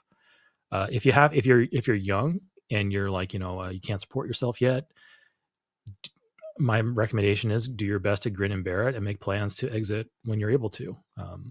You don't want to jump the gun, because with Nihilus earlier, if you say something or close certain doors, they can never be reopened, and you may not be ready for that jump yet. So think it out, take your time, and do what you have to do to best maximize your ability to survive and get out into the world on the best foot possible. And sometimes grinning and faking it's the way to do it. All right, we got $5 from the Raven 200. I used to get JWs coming to my home till I moved. Now it's mostly Catholics and Mormons. The Mormons avoid me. Jimmy, go get jumped by my D&D party. Oh man, we've done quite a lot of jumping as a D&D party in the games I've played. Yeah, so JWs were coming to your home until you moved, and now it's mostly Catholics and Mormons. Yeah, with the way the Jehovah's Witnesses organize their preaching activity, each congregation is assigned a territory. Territory is just a chunk of geography that's assigned to that congregation. And the congregation internally has to divide up the territory into sub-territories, and then they assign those out systematically to groups every month or so. So like if I'm a preacher as a JW, I'll get assigned a territory, and now that territory is mine until I get it all done, or like 2 months go by and I give it back. So it really comes down to how many witnesses are in the area, how well organized they are, and kind of how they have it set up. I've lived in my house now for 7 years. I've had 2 different JW groups approach my door. One was a year ago, and the other one was just a few weeks ago. So, and they're over in like one of the congregations over in the city. So I'm kind of far out here, so that's why I don't get here too much. But if you're in a major population center, you'll probably see them a lot more than you would if you're out in the sticks. JS, I'm an ex-JW, but you both helped me so much when I was leaving. Thank you from the bottom of my heart. Absolutely. Well, it helped me too to talk about this stuff and everything. So thanks for listening. Yeah, thank you, Jay. Glad we were a positive influence. Yes. on your exit. Yeah. Okay, we have $5 from Mitch Mills. My kid, who's 14, believes people can be born with animal souls. Are we open to that call tonight? We would have been had you called in. That's a fun. That would be a fun conversation to have, I think. And I think Mitch, if we were to talk about that, I would probably go down the same route that we did with Jiro. Basically, like, okay, well, how do you demonstrate it? And if you can't demonstrate it, how do you falsify it?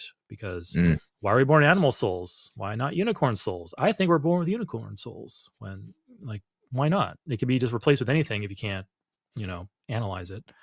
Right. That's probably the direction we would have gone with that. Just me? I think so, yeah. Skip Tedious, obviously we all wear red robes every Sunday and blaspheme God. We hail Jamie 666 times a day and follow the sanctity of the snow. Yeah, I assume it's in reference to the guy asking if the line was a cult. Yeah, that makes sense. Yeah, I think that was John. Yeah, I think that was John. I was going to crack that joke at the end, then I got sidetracked. But yes, right when that call ended, I should have said, all right, folks, let's bow our head in prayer and praise the Lord Jimmy Snow for giving us this channel.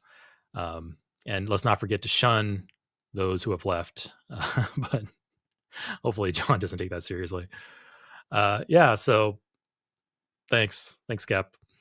We got Canada, $20 from D20, another D&D reference. That's a nice die. It's like chiseled stone. That's awesome. It's probably not regulation. I imagine that's probably got some irregularities in it. Still an awesome die though. CA20 from D20. Thank you, Eric and Owen. You may be the underdogs on this channel, but your contribution is super appreciated. I would say we're not the underdogs because we vastly outnumber the other denominations. That's an assumption. I don't know. Like, how would you divide up those other denominations? Like, it's evangelical, right? Like, yeah, mostly evangelical, which is non-denominational. So I guess by denomination, we're the biggest. If you're not counting denomination or non-denominational. Yeah, so I guess it depends on your definitions. But yeah, thank you so much. From Space Wizard, well, I guess I have to support my cult. Thanks, John. Absolutely. And if you hadn't super chatted that, you'd be punished terribly for that. Yes. Thank you, Space Wizard, for your $50 tithe. Thank you so much. Yeah, that's great. We got $5 from Dade Murphy. As far as tithes goes, Dade, I'm sorry, it's not as good as that 50. You got to step it up, man. Jimmy's not going to bless you if you don't get those numbers up. No, thank you so much, Dade. Appreciate it. $5. All hail Roland the Closet Goblin. That's a reference that I have no idea about. It's probably on some previous episode. Do you know anything about from Forrest? Roland? It's from Forrest. Okay. Yeah, Forrest is always Forrest should write like science fiction, not a science fiction, it's fantasy books, because his ability to look at initialism and just come up with some insane insane meaning for it is second to none. Thank you so much, Dave. Really appreciate it. Yeah, this is from the Raven 200. Be sure to consensually carry that like button to bed, bridal style, and give it the hardest and most satisfying cheek clapping I've ever had. Yeah, I actually like to say, I used to say this all the time on my channel. I don't know why everybody is smashing like buttons. Maybe they like to be like gently poked. You know? Yeah. Anyway. All right, this one is you. All right. Thank. Yeah. Got $5 from Monkey at Typewriter. Jiro hasn't like seen a movie before, has he? Shit. Sometimes less is better. Look at the Hobbit extended versions. Actually, maybe don't. That's a great point. And that did cross my mind during the conversation. What gives something value? I would argue that something is valuable when its scarcity is increased. Time is valuable because it's something that we have a finite amount of and we can't get any of it back. Why is gold scarce? Why is gold valuable? Because it's scarce. That's why rocks aren't valuable, because rocks are not scarce. So when you introduce something like everlasting eternal life, then all of a sudden your life becomes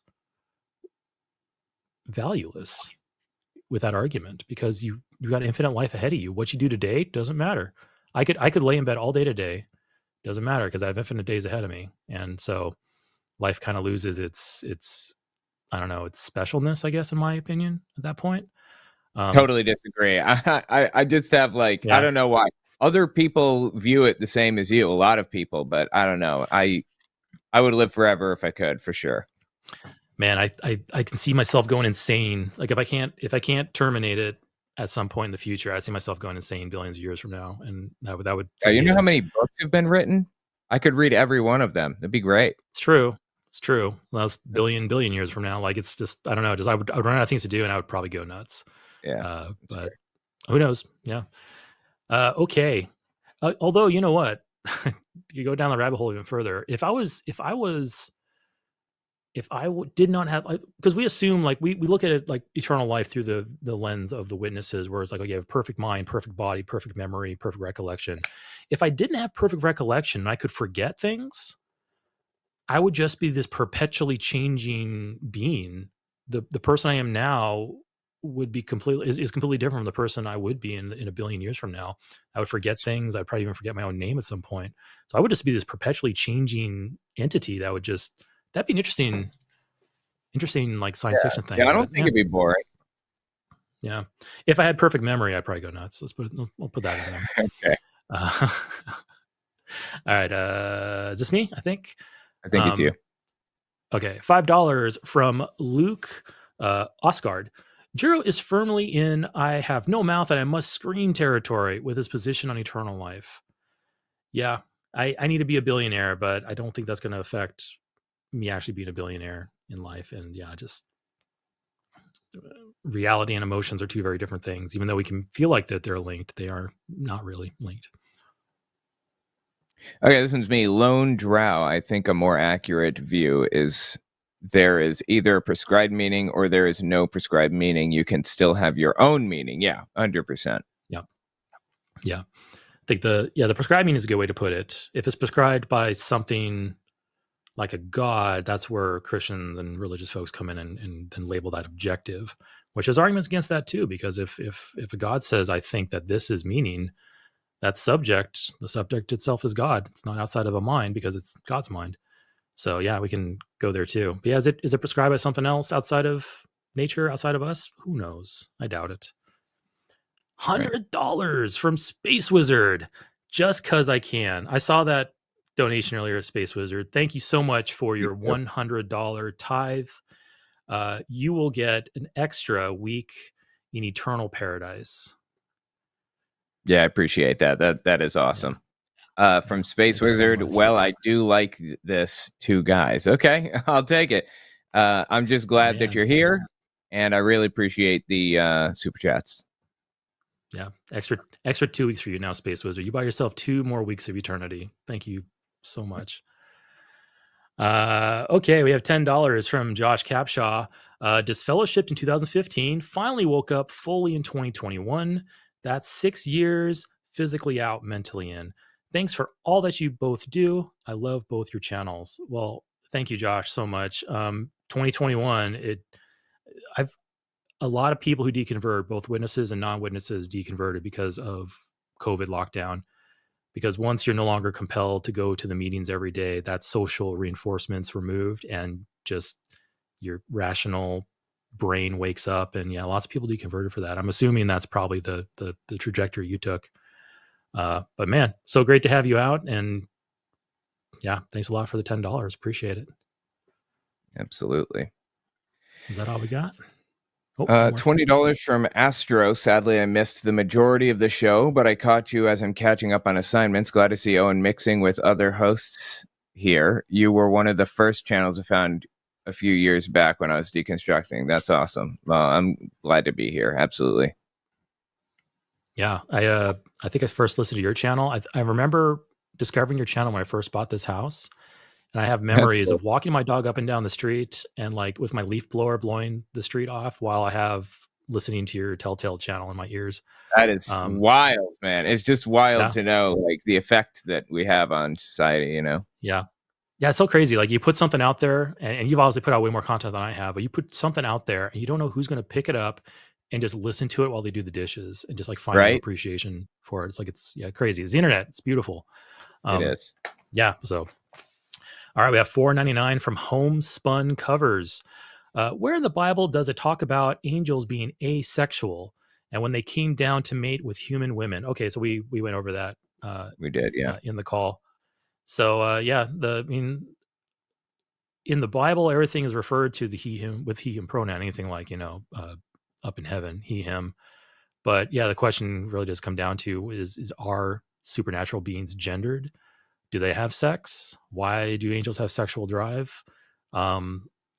Yeah, so I don't know if the Bible necessarily says they're asexual. It really is just, the Bible should have mentioned it. Maybe it would have cleared up a few things. So yeah, it's a good question.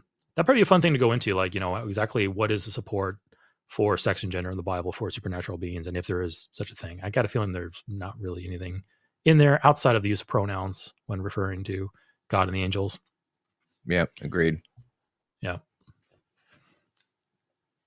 That all of them? I think so. Nope. We got $5 from Tammy B. $5 from a stoned pot-a-roo. Just want to say host and chat rock. Well, I appreciate that. Thank you so much. Thank you so much. 49 from poor Claire. Hey, Claire, it's good to see you. When people say without God, there is no objective morality, or without God, life has no meaning, to justify belief in God, is that the moralistic fallacy? Is that the moralistic fallacy? Unfamiliar with the moralistic fallacy. Yeah, that's the first time I've heard that fallacy there.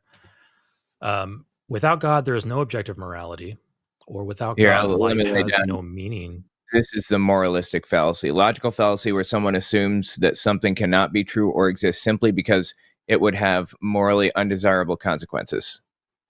So it can't be true because it would be bad morally. Yeah. I think that's ultimately just an appeal to an emotion. Yeah. It's true. So yeah, according to what Owen just read, yes, that's it. From Larry Fishman, the Tooth Bunnies, blessings upon us all. Absolutely, Tooth Bunny. Yeah, when I was leaving, I don't know if you've heard this. I didn't know, Tooth Bunny or whatever. It's a joke. I used to tell all the time. Yeah, this was Owen, you probably had the same exact experience. So when I left, like I said, told the audience earlier, Jehovah's Witnesses don't celebrate birthdays or holidays or anything like that. Mm-hmm. So it was actually a learned thing, kind of a learn. I don't want to call it a skill, but just acclimating and getting accustomed to telling somebody happy birthday or Merry Christmas in a natural way. Because when I got out, because when somebody tells you Merry Christmas or Happy Holidays, you're told, at least I was told, just simply say thank you.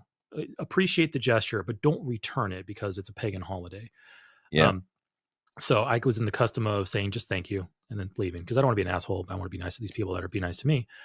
But when I got out and I had to get in the habit of saying Happy Holidays or Merry Christmas, I couldn't say it like naturally. I would trip over myself. Somebody would say Merry Christmas, and I'd be like, Merry Christmas to you too. Very, very forced and just like no one's in practice. But anyway, so what happened here was a few months ago, I conflated the Easter Bunny and the Tooth Fairy into the Tooth Bunny. I did that. I made that joke like 5 years ago. Around man, you beat me to it. Easter time. Yeah, a long time ago. I was like, did somebody really watch the videos from 5 years ago? That's funny. So I guess you did the same thing. I think just great minds think alike there. Great minds conflate words alike. Yes, so. Thanks so much, Larry. Appreciate it. And Tooth Bunny's blessings upon you as well. You, my friend, since you referenced the Tooth Bunny, you get a whole year extra of eternity. So spend it wisely. All right. $5 for Monkey at Typewriter. On a long enough time scale, immortality is just a guarantee that you'll be irrevocably trapped at some point. So to avoid centuries buried alive, ... Does he continue it, or is it just we have to fill in the rest? No, he just dotted you. Okay. So yeah, being stuck in a shitty situation for eternity or a big chunk of eternity. Like, being buried alive. There's a that would be bad. Yeah, there's an anime. I'm gonna let my geek out a little bit. There's an anime called Naruto, which I'm sure lots of people are familiar with. One of the villains in Naruto is basically immortal. He can be slashed, blown to pieces, dismembered, and his body just comes back together, and he's immortal. The way they defeated him was they blew him apart and they buried him in rubble. And so basically they're like, "Yep, you're down there now." And so he's down there just conscious and can't do anything about it because, that would be a nightmare. Just being a buried head in a pit for the rest of eternity. Yeah. Yeah. This me? Yep. The Raven 200 butts. That's all. Good night, folks. I agree. Good night indeed. And hey, and that is it. So man, Owen, thank you so much. This was a super fun experience, and glad to be here. Yeah. I hope you enjoyed it as much as I did. This was really great. Like I said, I've been a long time fan of yours, and even though we've streamed briefly in the past, this was just a fun, just like extended thing. Yeah, 100%. So, a good time. Yeah, and so it was a great time. And any JWs out there who are watching, first of all, thanks for being brave and watching somebody like us just honestly and hopefully compassionately approach these issues. It can be very stressful to, and this is something I went through. It can be very stressful to watch stuff like this when you're doubting or when you're trying to figure out what to do because you see some problems with the teachings or you see hypocrisy in the congregation and is cracking that confidence you had in your faith. I remember watching my first episode of the Atheist Experience 15 years ago, and I remember my hands trembling when I watched something like this. It's a big step. So if any JWs are out there just kind of covertly watching, don't feel bad for not calling in or participating or talking in the chat. Take your time, absorb as much information as you can, and make the best choices you can. We're not here to force you out of your religion or to corrupt you or anything like that. We're just simply analyzing things with hopefully a bit of truth and a bit of honesty and kind of looking at the issues that these religions, the JW just being one of them, puts forward. So, and to everyone else, thank you so much. I think this is where Morgan's going to cue the music. Oh no, we got more money. All right, we got $5 from Raven, 200. Eric making the Naruto reference. The villain he's talking about is Hidan. Yes, Hidan. He had a really cool thing where if he would get any of your blood on his weapon, he would then inflict injury to himself with that weapon, and that injury magically goes on to the person whose blood he had. It was really cool and twisted. And yes, he's forever a dismembered head in a hole in the hidden leaf forest. So good stuff. Thank you, Raven, for making me talk more about my nerd stuff. So anyway, I guess this is where Morgan's gonna play the music, or all right. So thanks again, Owen. Thanks, audience. Thank you so much for joining us tonight. On the right here, we have all the Patreon producers, and we have websites down in the description below. Buy merchandise, super chat, go to patreon.com, and have a good evening, folks.